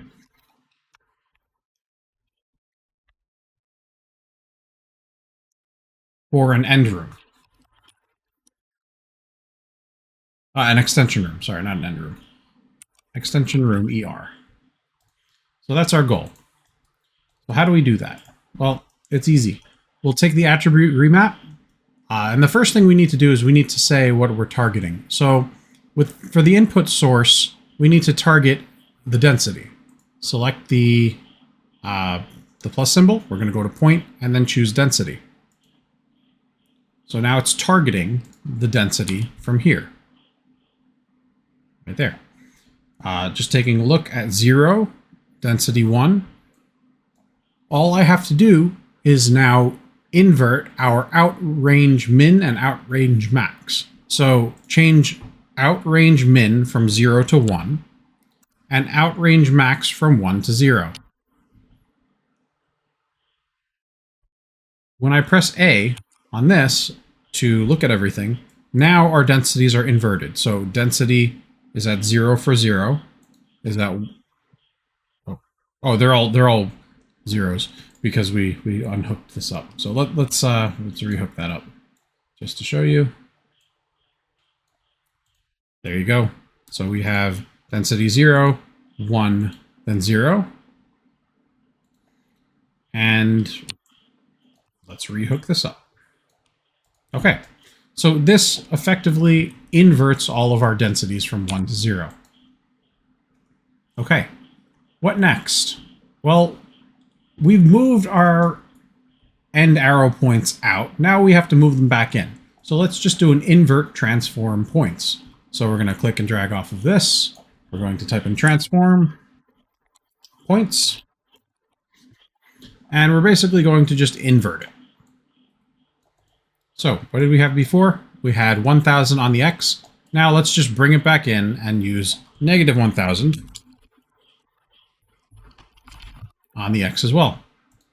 That should bring it back. So this one is going to be a pull.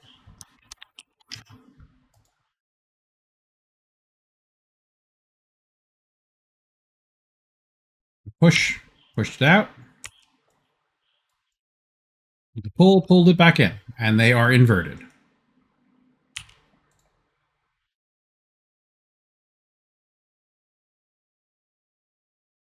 So basically now, whenever we see a density 0 or a black cube, they're basically used. Anytime we see a density 1, a white cube, then we know that it is available.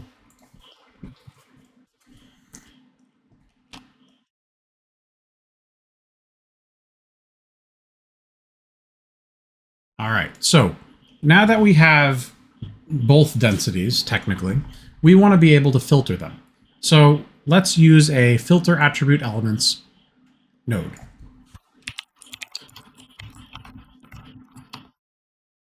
Oh, attribute elements. Right over here. And what this node will do is it will look at a certain attribute, and we are going to define that as a density. And then it's going to output it either as an inside filter or an outside filter. So either A or B. We don't need a filter, we just need a target attribute. So what is it exactly that we're looking for? Well, we're going to set it our operator so that it is exactly equal to something. We're going to change the target attribute from the last attribute over to density. So let's go to point density. And we're going to also turn on use constant threshold. And then we're going to change the type from double to float and turn on our float value to 1. This will single out the points that have a density of 1. So inside filter for this is going to be 1, and the outside filter is going to be 0. That's all we're really outputting here. So for now, we're just going to output zeros because we're just focusing on our extension rooms. So let's hook up outside filter to EA's points for the output. And if you want to come back later on, you can put an inside filter to the output, and then you can have other things happen to those. But for now, we're just focusing on the extension rooms, and this is pretty much it. So outside filter will give you all of the extension rooms. Inside filter will give you all of the end rooms. All right, that's it for our ER Clash simulator. It's pretty cool. Let's close that out. Head back into our extension rooms. Let's go to File, Save All. And now if we simulate this, well, we still should see no difference because their densities are now 0. But basically, if we had any clashing rooms, the clashed rooms will be inverted white, and the non-clash rooms will be black for density 0. Let's head back into our extension rooms and turn that off. And we can move on to the next section. So once we have this, the EA points out are the ones that we want. Now, since we already added the rooms that we want to those points in the randomizer, we can just call them to spawn them. So let's go ahead and outside of our EA points, click and drag, and we're going to call our spawn actor. Again, another error. We know why, though. All we have to do is come over here, and we're going to turn spawn attribute on. And which attributes are we looking for? Well, if we search for the previous section, we can go to the end and see dungeon room. That's what we're looking for. So we're going to go in here, spawn actor, change spawn attribute from none to dungeon room. And then our dungeon rooms should start spawning. Our extension rooms. Let's hit save and check it out.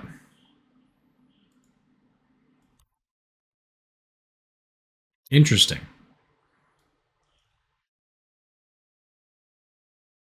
Now you might be wondering why all of our rooms look the same, all of our extension rooms. Well, that's a simple answer. It's because we haven't hooked up the seed yet. Let's head over here into PCG Dungeon and hook up with a seed. So all we have to do is duplicate this constant and hook it up. The second we hook it up, we should see an instant difference. When we go to PCG Dungeon, now when we switch our seeds, they'll be different. Oh, that's a little hard to see. There you go.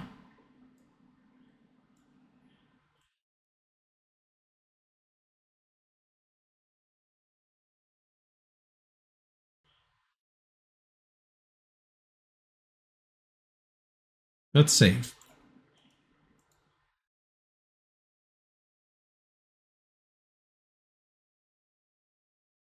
From here, we only have 2 more sections to do. The last 2 loops. Let's open up our dungeon generator and create our first loop. Right-click, PCG, PCG graph, and again, default loop, initialize from template. This one's going to be called ER_ end arrow preprocessor.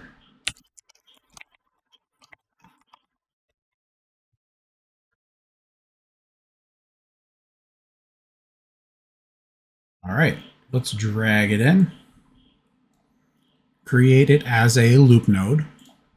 And we're going to head in and do the in and the out pins. So let's open it up. In here, for the input, let's go ahead and make our label. So that's going to be EA's points and EA's points.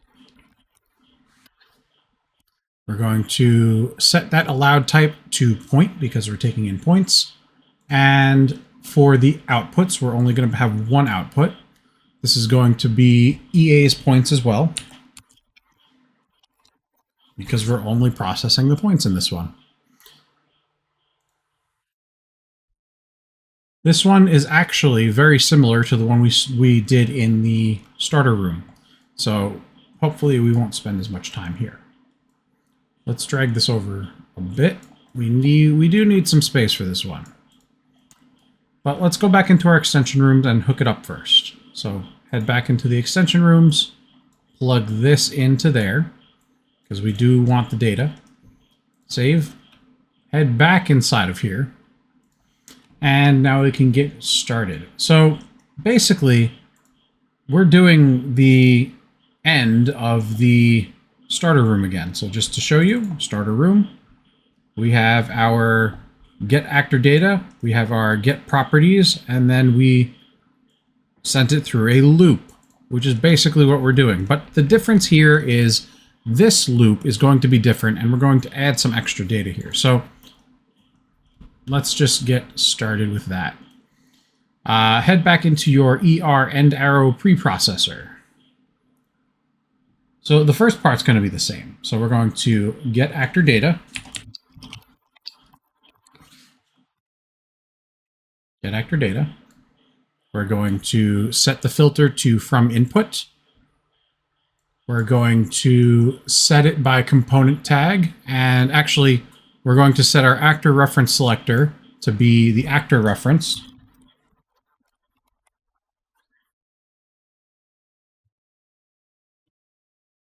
Then we will set the tag to be our arrows again, because we do need those arrows. What were they called?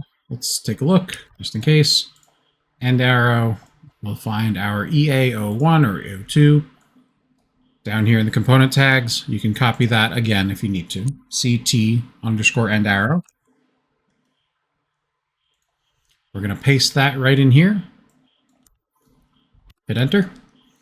And then we're going to change the mode. Remember, we don't want to parse it, we want to get the components. All right. Let's hook up our EA's points into the in actor. Then from here, we're going to get our properties again. So get property from object path. We will duplicate that. So we have two of them. And then we will set our relative location and relative rotations. So property name, relative location, and then for the bottom one, relative rotation. And here's where things get a little different. So we do need an extra node. Now, before, when we processed the starter rooms, we didn't really need an offset. All we did was we took the origin and we passed all of the offsets for the arrows through that. For this, we need to set an origin offset. So we need access to that. Let's go ahead and drag off of our EA's points input, and we're going to call a copy points node. Let's bring that all the way over here. We can set some reroute nodes if you want. We'll set one over here, and we'll set one over here. And for the target, we actually want to target one or the other one of these, because we want the same amount of points. So we want the 3 points. Hook up the out into the target, and it will create a conversion node. And what are we copying exactly? Well, we're going to copy just the number of points for each other subset of points. So again, once we're done with this part, I'll show you the example through debugging. So from here, we're done with those endpoints on the inner sections. Now we need to deal with 1, 2, 3, 4, 5. And every single time we add a layer, there's a chance that that increases a lot. Let's head back into the processor. Now here we do need another loop. So let's create another loop. Open up our dungeon generator. We're going to right click, go to PCG, PCG graph, and we're going to the default loop one more time. Initialize. And for this one, we're going to call it ER underscore end arrow point creator.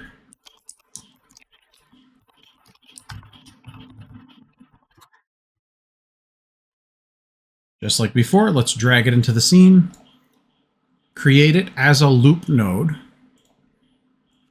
place it somewhere here, because it's just going to go into the output. And let's open it up and see what we can do with those inputs. So, input again. For this, we're going to have 3 inputs, and they're all going to be loops. Open up your pins. We're going to type the label in for the first one. This one is going to be the parent point offset. So let's type in EA's parent point offset. This one's going to be a loop, and it's going to allow point types. We need to make 2 more elements. So number 2, we have another loop. This one's going to be called EA's position.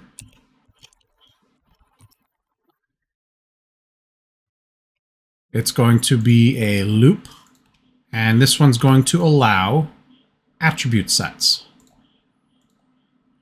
Let's make a third pin. This one's going to be called EA's rotations.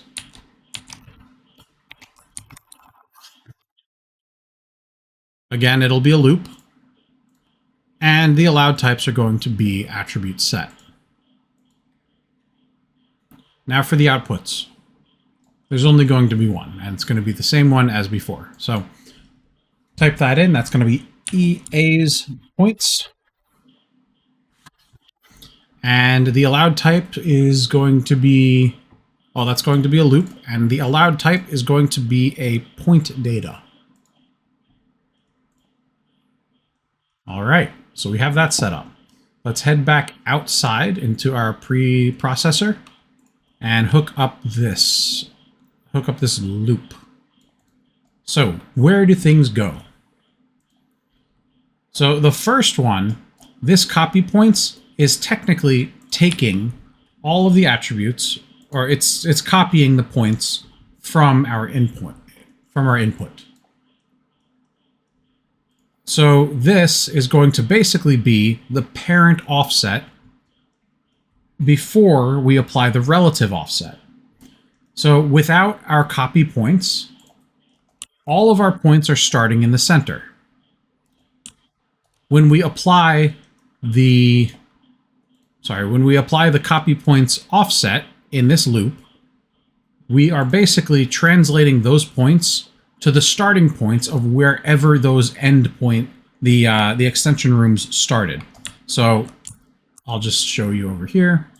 Preprocessor, if I debug the input, that's where our points are for the previous, for the starting points there. Now if I take that and do this, those points will be copied and pushed over here.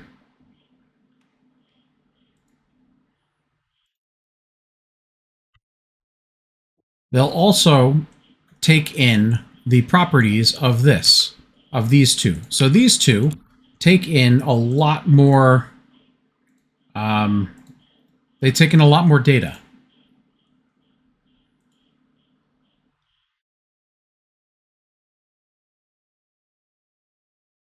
All right.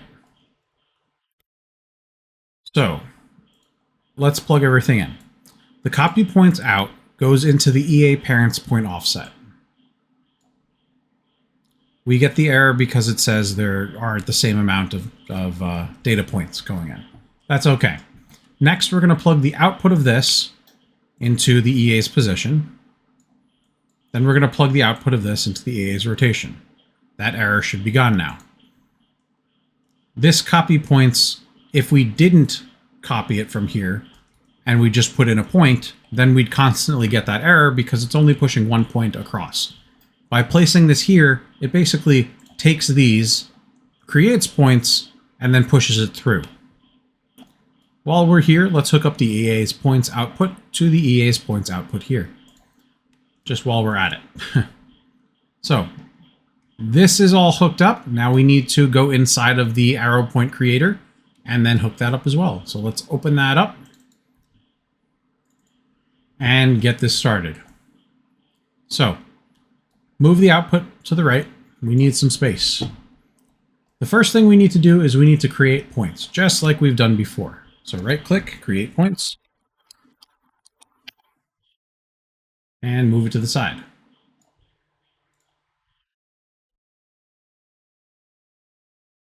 For these, we're going to not name them. We're going to set the bounds min and max to our standard cubes.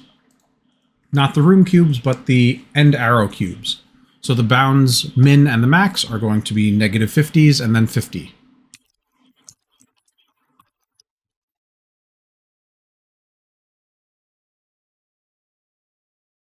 Next, what we need to do is we need to use the parent point offset to extract the initial parent offset. So how do we do that? We used our extract attributes. So we're going to take this, we're going to type in extract and grab the extract attribute function here. We'll duplicate that because we need one for rotations as well. Hook that in. And we can set them to be position and rotation. So for the top one, let's change the input source from last to position. And we'll change extract attribute, the lower one, over to rotation.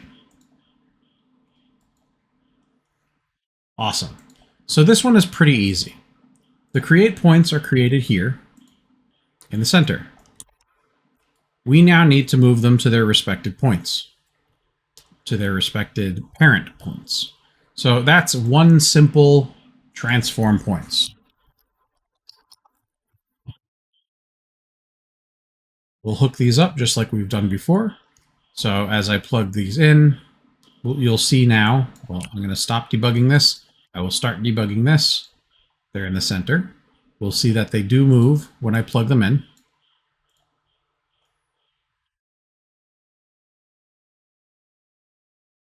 So this was our position. Offset min, offset max. They jumped to where they needed to be. Now we need to do the rotation. You can't really see it too well, but I'll try and zoom in. This is where I would use those arrows as the debug if needed. You see that one turns halfway, and that one completes the cycle. So now they have been offset to their parent locations. Now we need to take this and actually move them to their endpoints. So what's interesting is we see this here, and we're actually looking at more than 3 cubes here. So for this cube, there are actually 2 cubes on top of each other, or 1 cube on top of each other. So there's 2 sitting right there. There is 1 cube over there because it's just sitting there. But for this one, it's also 2 cubes. They just happen to be on top of each other. So let's set this up to finish it off. Now, there is one more thing I want to talk about, and it is kind of important. It's called execution dependency. So what is that? You might have seen that when I opened this up, execution dependency. Well, it's simple. Basically, similar to how we have execution pins in regular blueprints, this is a way to make sure that something else happens before it. So basically, if I take this execution dependency and I plug it into a node like that, this node will now not run until this node is finished running. That's all that does. And for this, it's a great place to use it. Not exactly for this one, but for the next one, because we need the parent offset before we do the other offset. So let's make another transform points. All we have to do is duplicate this one, because we didn't change any default values. We'll open it up, and what we're going to do is we're going to plug the out into this in, and then we're going to plug this out into the execution dependency, just as a failsafe. Now, what we can do is, since we've already done the offset here, what we can do is directly plug these into these offsets. I'll show you what it looks like here. Oh, well, first we need to debug the second one. So let's go debug the transform points, the second one, which should be identical to where the first one was. And let's go ahead and plug them in. So we have EA's position, and this is going directly into the offset min and max. There's no need to combine anything. So plug this in here, min, and you'll see they start moving halfway. And then we'll do max. So there we go. We have all of them in place. And then for the EA's rotations, we'll plug that into rotation min and max. 1 and 2. There you go. All properly placed and oriented.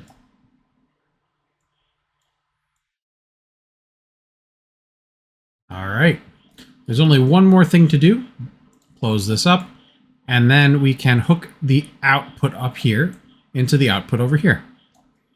That should solve everything. Or finalize everything. Once this is done, we can save and we can close the end arrow point creator. Head back in here. Check this out. This is good. Good to go. Nothing's out of the ordinary there. We can close the preprocessor. And now we're back inside of our extension rooms. So one more final thing we need to do before we close this off. Let's bring the output back in. Brought that a little too far out.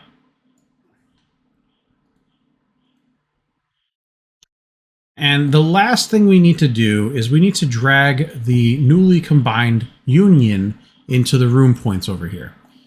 Also, we do need to hook up the endpoints over here. So these are the final endpoints, the EA's points. So if we actually debug this and head over to our test, we can see now we are all set up for a loop. So this will go to the next room, that'll go to the next room, this will go to the next room. These two will clash. So we'll see what happens with that. And yeah, we'll see what happens. So let's turn off the debug there. We'll plug our EA endpoints over here into the end arrow points. And now we need to plug our output union, because remember, this is the previous rooms. We need to plug that into our next room points and prepare it for the next loop. So let's take this output pin. We're going to drag it and drop it in here. It should give us a conversion node, which is in the middle of my other loop node. Let's position that over here so it's kind of nice. We can make more reroute nodes because reroute nodes are the best. And we should be done. This is our extension rooms loop. File, save all. We can close our extension rooms and test it out. So this will give us multiple iterations. Now, the way this works is if you want multiple iterations, unfortunately, we cannot take our end arrows and plug them directly back in. It'll say it's on the same node, but also it'll create an infinite loop. Now, this one subgraph alone is powerful enough to multiply your dungeon. So for this specific case, you really don't need a lot of them. All we need to do is duplicate that one set of nodes, a certain number of times, and we can get a certain number of iterations. So let's try it out. If I take this, and make sure you take the seed, and we duplicate it, then what we can do is we can take our end arrows points, plug that into this one, and then plug the room points into there, save, and then head over here. We can see that we have a self-building dungeon. Every single time we make more, it increases the size and increases the number of arrows, which is really crazy. You really don't need too many of these to make a nice dungeon. I would say maybe, I don't know, 4, 5, 6. But overall, it's not so bad having so many of these graphs in there. Now, later on, what you can do is you can automate this with for loops. But for now, we're just going to keep it super simple. Let's do one more. Duplicate that, hook that up, and see how big we can grow our dungeon. There we go. Our dungeon is growing. Now, you will see that we have a couple of issues, which is what we're going over in our next section. First of all, we have to solve this issue. What happened here? Well, I'll tell you about the clash. Now, the clash that we've simulated inside of our extension rooms is working. But the problem comes with the problem comes with how these loops work. On the back end, when you plug in points into a loop, it processes them in a batch. It doesn't do one arrow at a time. So technically, our clash simulator is working, except for a few exceptions. Now, the clash simulator reduces the amount of clashes, but we do need to go in and fix it up at the end. As you see, if we go in here, I'm going to back down a little bit with these extension rooms. So we'll go back down to the second round. You'll see over here, and this is what I mean by batch. You'll see over here we had one iteration which brings these two out. Then a second iteration, when we do a second iteration, it would make another one that's overlapping each other right here. And that's the problem. These two are going in and clashing and doing the clash check at the same time. Now, unfortunately, like I said, it does it at once, so we're unable to manipulate it. The only way that I know of would be using an HLSL script, a shader script, but that's even more complex. But for now, what we're going to do is we're going to do a simple fix, which is when they do clash, we're going to delete one of them. And we're going to use regular blueprints to do that, but we're going to use the PCG events to control it. We also need to cap the end caps, which we'll control with the PCG events as well. So with that in mind, we can keep these hooked up. If you want to see more dungeons, save everything and then head over to the PCG graph. By the way, if you are having a headache with all of this stuff, luckily it spawns in a folder. That is an option in the spawn actor section. So in the spawn actor, you can choose them to be in a folder over here in the attach options. I would recommend keeping that on for now. But that will definitely help with this. So all you have to do is double click on a folder and they'll come all collapse in there. Let's go ahead and try this out. So PCG Dungeon. If we open that up, we can go into this node and we can keep swapping out the seeds and seeing our different end results. Now, some of them aren't as bad as that one was, like number 42 here. We only have one clash, which would be a pretty nice dungeon if that wasn't there. It was a small dungeon, but as you can see, when we increase the loops, it really does go crazy. This one happens to be a perfect dungeon. No clashing, it seems. But with this, if we just increase these, and we really, again, we don't need that many.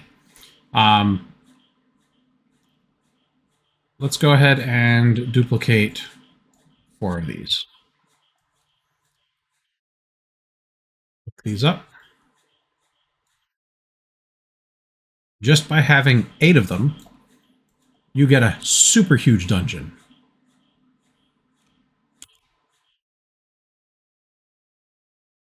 Personally, I don't think we need more than 8. The highest I went was 10, but that's kind of overkill. So use it at your own risk, if your computer can handle it, hopefully.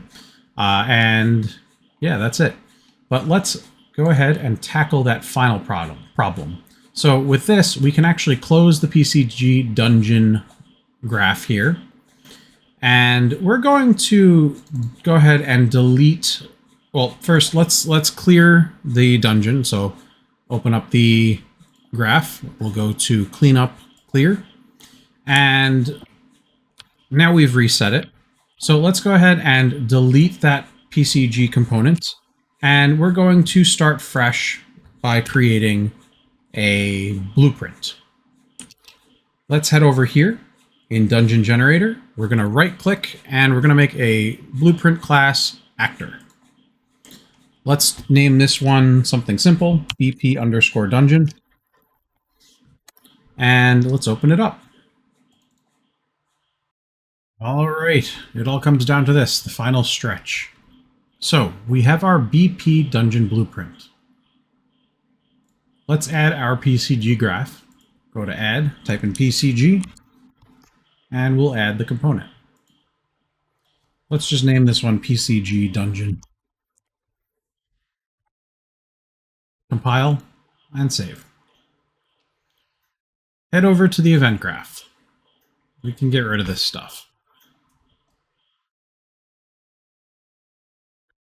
Now, the first thing we need to do is we need to determine which event we're using. So from PCG Dungeon, we're going to scroll all the way to the bottom, and we're going to choose the one that best suits what we want to do. So we want to do some stuff after it's done generating.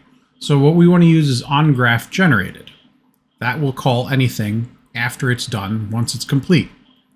So click on the plus symbol there to add an event. And now we can start working on our functions. So here are 2 very simple functions that we're going to use to assist our PCG graph. The first one we're going to make, let's make a new function. Let's call this one room overlap cleanup.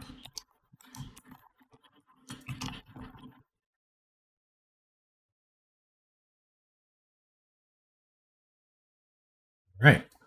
So in here, we're going to first get all of the actors, basically every single item that we've created. So luckily, we created them, or I created them for you, inside of the BP Room Master as children of this. So we really just need to get this parent, and it'll get all of the children in the room, in the scene. So let's drag out, and we will get all actors of class.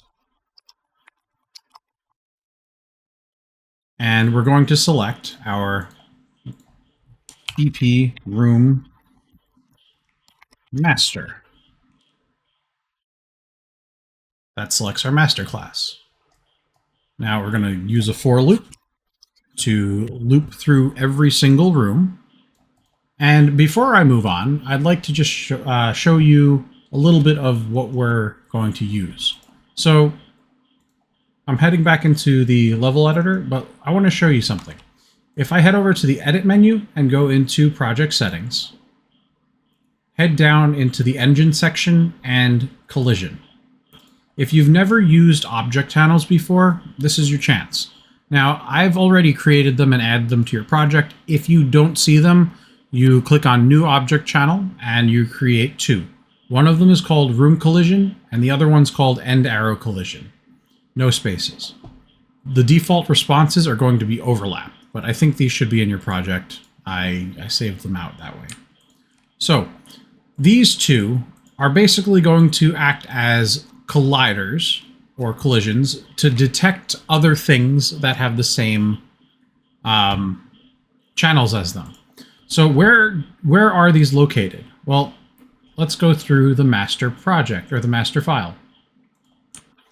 The master room, sorry. So inside of BP Room Master, what I had done was I created this CZ01, the collision zones group, and then the collision zone 01. That is the giant collider over here, which I talked about in the beginning of this course, the video. If I select this and go into my details panel, head down into the collision section, you'll see room collision and end arrow collision are right here. Object type defines what this object is, and then you choose the correct responses. So for this, I'm assigning all of these CZ01s as the room collision, and I am detecting any overlaps with anything else that has that room collision.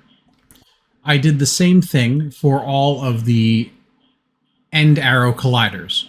So the end arrow colliders down here, there it is, room cap collision 01. These are all detecting the end arrow collisions. And I duplicated them, and they are in all of the subrooms.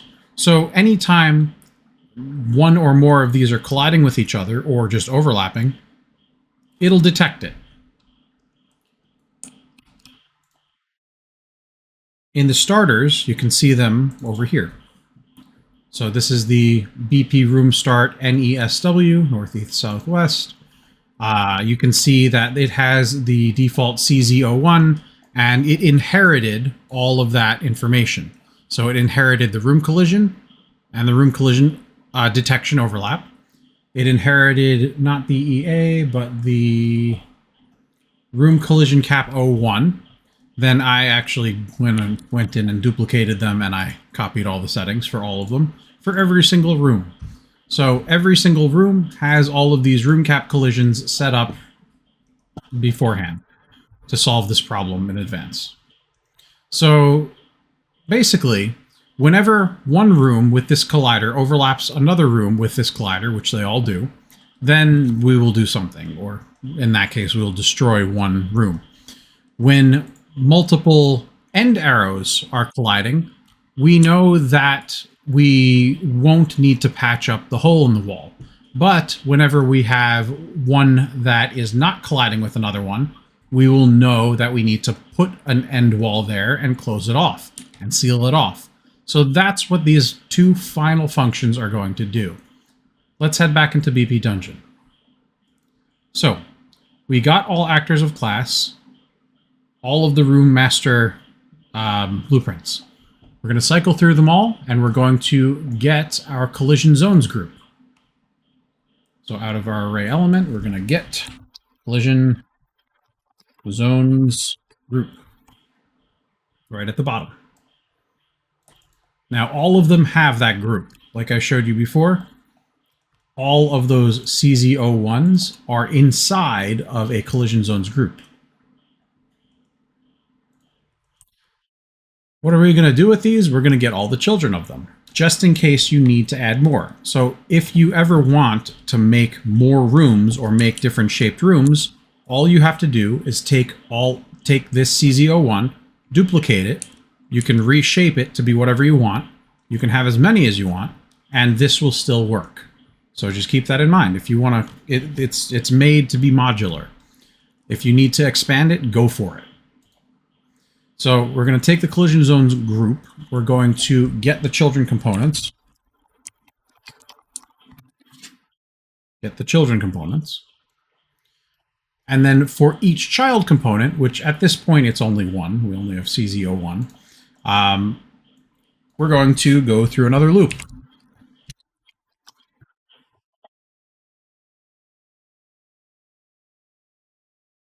So we're in a loop. Nested loops. Now, what are we going to detect once we're inside of that? So if for each collider, we need to detect if it is that collider. So we need to do a light cast. So we're going to cast to box component.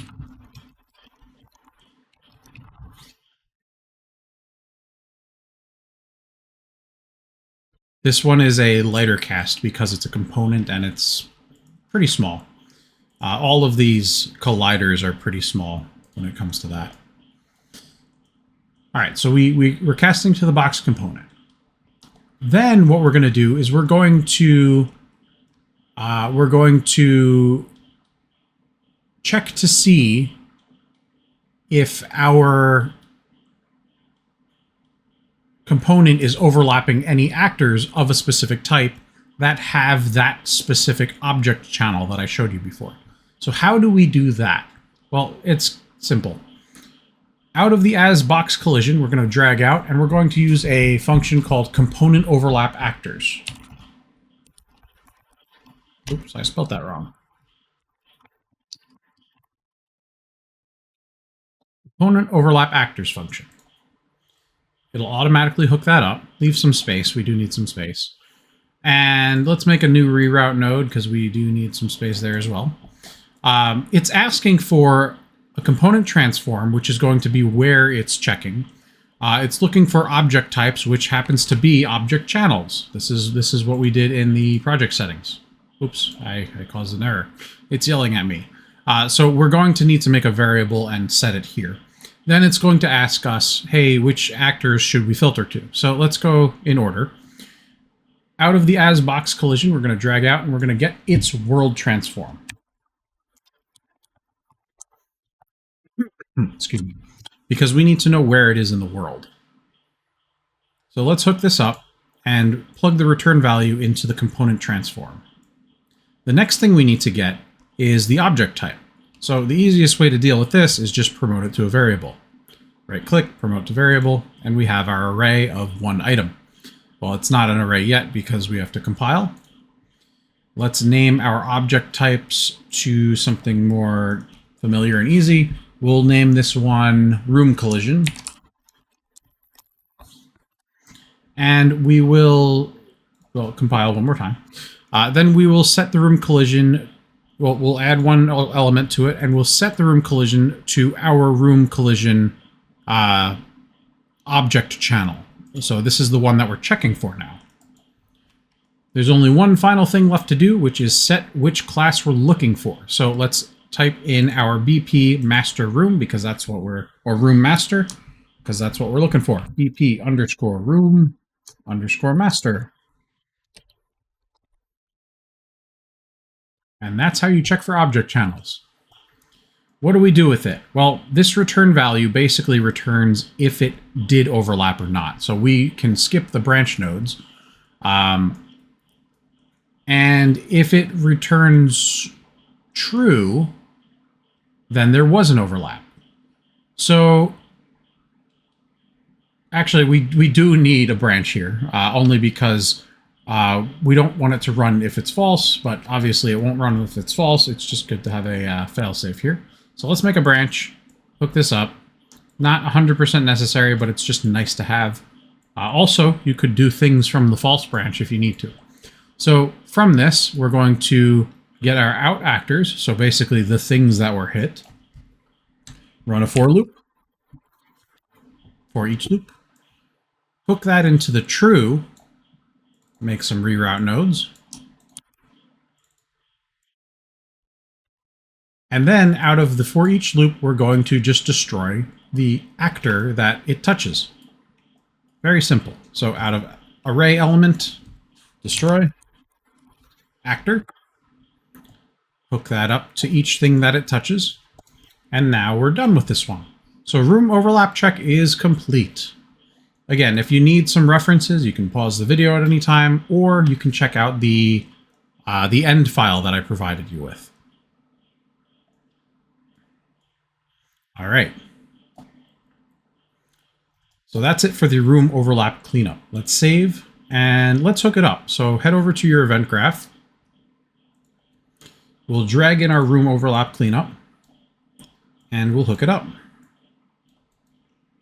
Let's see what this does.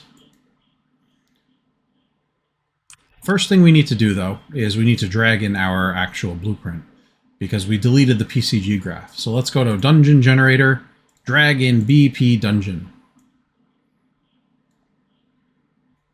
And let's set that to 0, 0, 0, the center of the world. We'll go into PCG Dungeon, and oh, it looks like we didn't set the graph. So let's go do that. Forgot to set the graph. Head over to BP Dungeon. We'll go to the PCG Dungeon, and we'll select the graph that we want to. So which one is that called? It's just called PCG Dungeon. We can also select it in here, and then use our little arrow over here to set the PCG Dungeon as the component. All right. Right away, it's going to spawn in rooms and set our dungeon. Let's see what happens. So let's clean up first. We'll zoom out a little bit and generate. Oh, you see right over there? Ooh, this one's an interesting one. Notice how these are all repeating. This is actually pretty interesting because if you really do want repeating items, you can have them. But if you remember, the issue with repeating items is our seed. So let's go inside of our PCG dungeon graph and change that up. So why is that happening? Well, it might be because all of our constants are at 0. So let's just change them. So that can be 1, that can be 2, that can be 3, that can be 4, that can be 5, that can be 6, that can be 7. Oop, that's not a 7, that's a 7. And that can be 8. Now let's see if that did it.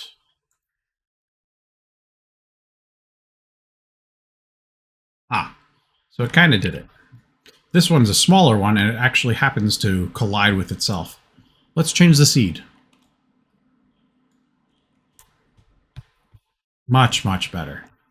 So that seed just happens to be one that definitely collides on itself. But we have a very nice dungeon. Things do not overlap. And if they did, they deleted themselves. Now, that only leaves us with one issue. Closing the ends, because I can still run off the side. Oops.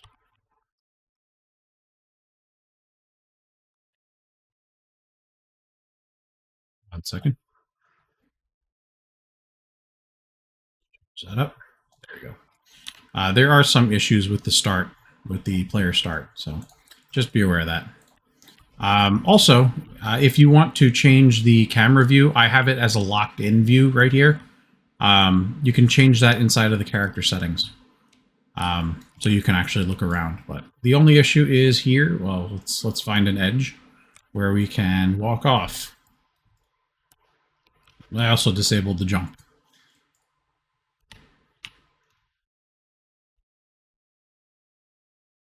There we go. So, unfortunately, we can walk off the edge.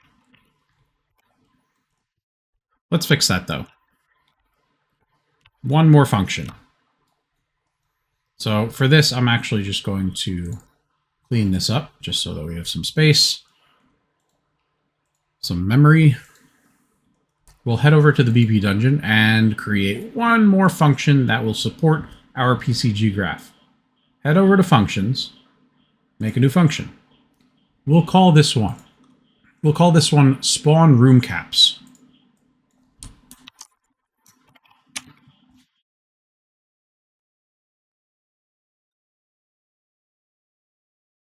Okay. Spawn Room Caps. Now, again, this one is very similar to the last one, so we're going to be doing a lot of the same stuff.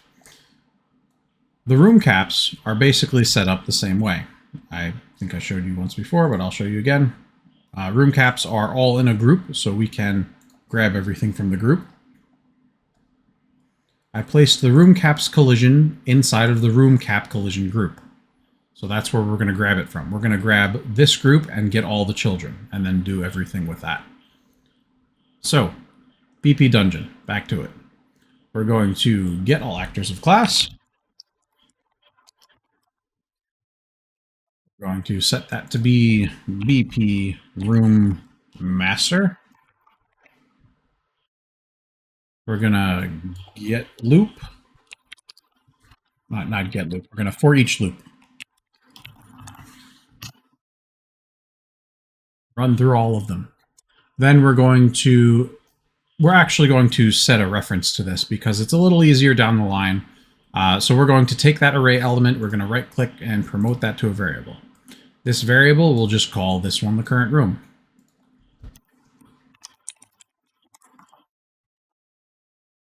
We have the current room set. Next, we're going to get, this is where it's a little different. So we need to get the other group. So we're going to get room cap collision group.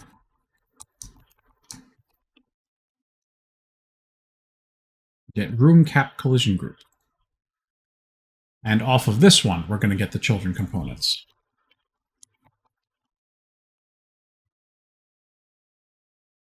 From here, we'll call a for each loop again. Hook that up to our current room output. And then continue from here. We will cast to another box component because that's all we've been dealing with.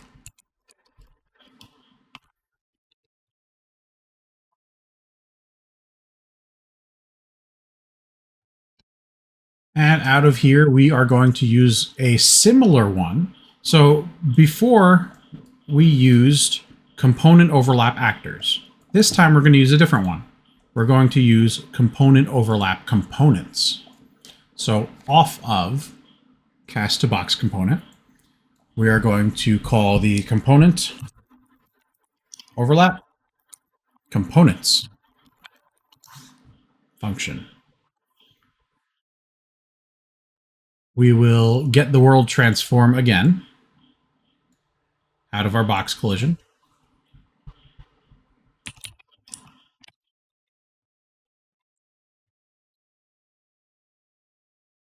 Hook that up to the component transform. We will again make a new object type. So right click on this, promote that to a variable. We're going to name this one end arrow collision.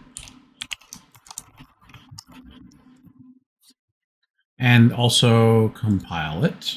We will select the object channel as the end arrow collision. And then finally select the component class filter. So what component class filter are we detecting? Well, we're actually detecting a box component. So that's what we're looking for here this time. So we're looking for a box. And it's actually not called a box component in this. They do have two names depending on where you are. This one's actually called box collision, even though it's pretty much the same thing. So box collision, box component, very similar, if not the same. All right, we do need one more thing from box collision down the road, so let's just grab that for now. So instead of world transform, we do need the relative transform. So let's grab that first. As box collision, grab that out. We're going to get relative transform.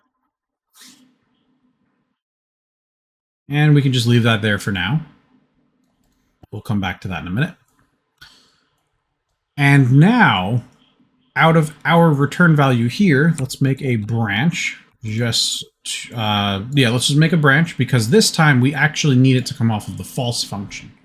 Because we want something to happen if nothing is overlapping these boxes. If two boxes are overlapping, then we don't want anything to happen. But if nothing's overlapping it, then we want to add a child actor component, which is the next thing that we're going to do. So off of the false, we're going to add child actor component. And this is where we need the relative transform. We also do need our current room because that's what we're attaching it to. But what are we attaching to the room? Well, over here we have our BP room cap. If you want to check it out, go for it. There is a collision, there is a cap. I did measure this out. This fits every single wall. So we're going to select add child actor component, and there is no input for which actor it is, but this function works a little differently. You have to select it, and in the details panel, that's where you have to select the class. So we're going to find child actor class, switch it from none, and we're going to search for BP underscore room cap, no space, room cap, one word, or 2 words, but no space and no underscore. BP room cap. So it's going to spawn that, but it needs the relative transform from the box component, and it also needs a target. So let's hook up the relative transform first. So return value into return value, or into relative transform. Make your reroute nodes, make it look nice. And then we need a reference to the current room, which, if you remember, we set over here. So let's grab our current room. We're going to get it and hook it up here. All right, let's test it out. Compile, save. We actually do need to hook this function up, so let's head over to the event graph, bring out spawn room caps, hook it up to the end, and now compile. Head over to our test dungeon section. We're going to go select our BP dungeon, we can go select the component, and now we can generate it. And there you go. We have a completely sealed dungeon. If you press the G key, you can see the game mode. It's also pretty cool if you want to generate it like this. So with all the game content off, we can clean up and regenerate if you want. And you can see it all generate in real time like this, without all that extra stuff on it. That's the G key.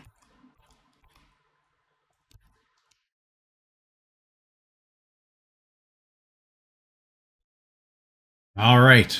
Very cool. Very, very cool. There's the short one again. There's a long one.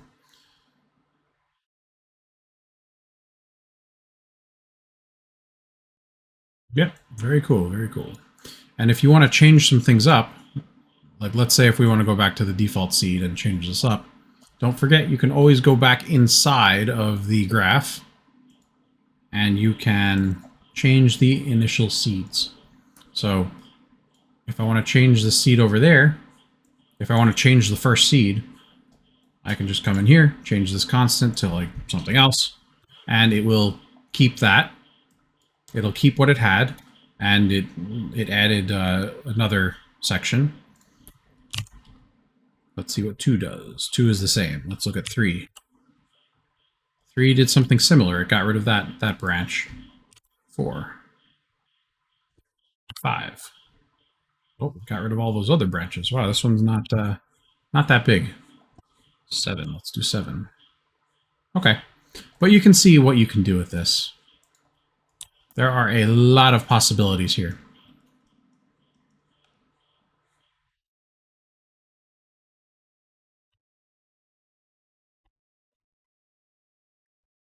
Well, that marks the end of this tutorial. I want to thank you for staying with me. Thank you for going through this, and I hope this helps you create dungeons. And I hope it helps you create other things too. I'd love to hear some feedback. I'd love to see what you can do.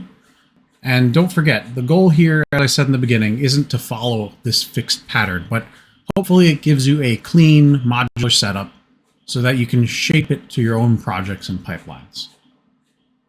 Thank you very much, and I will see you next time.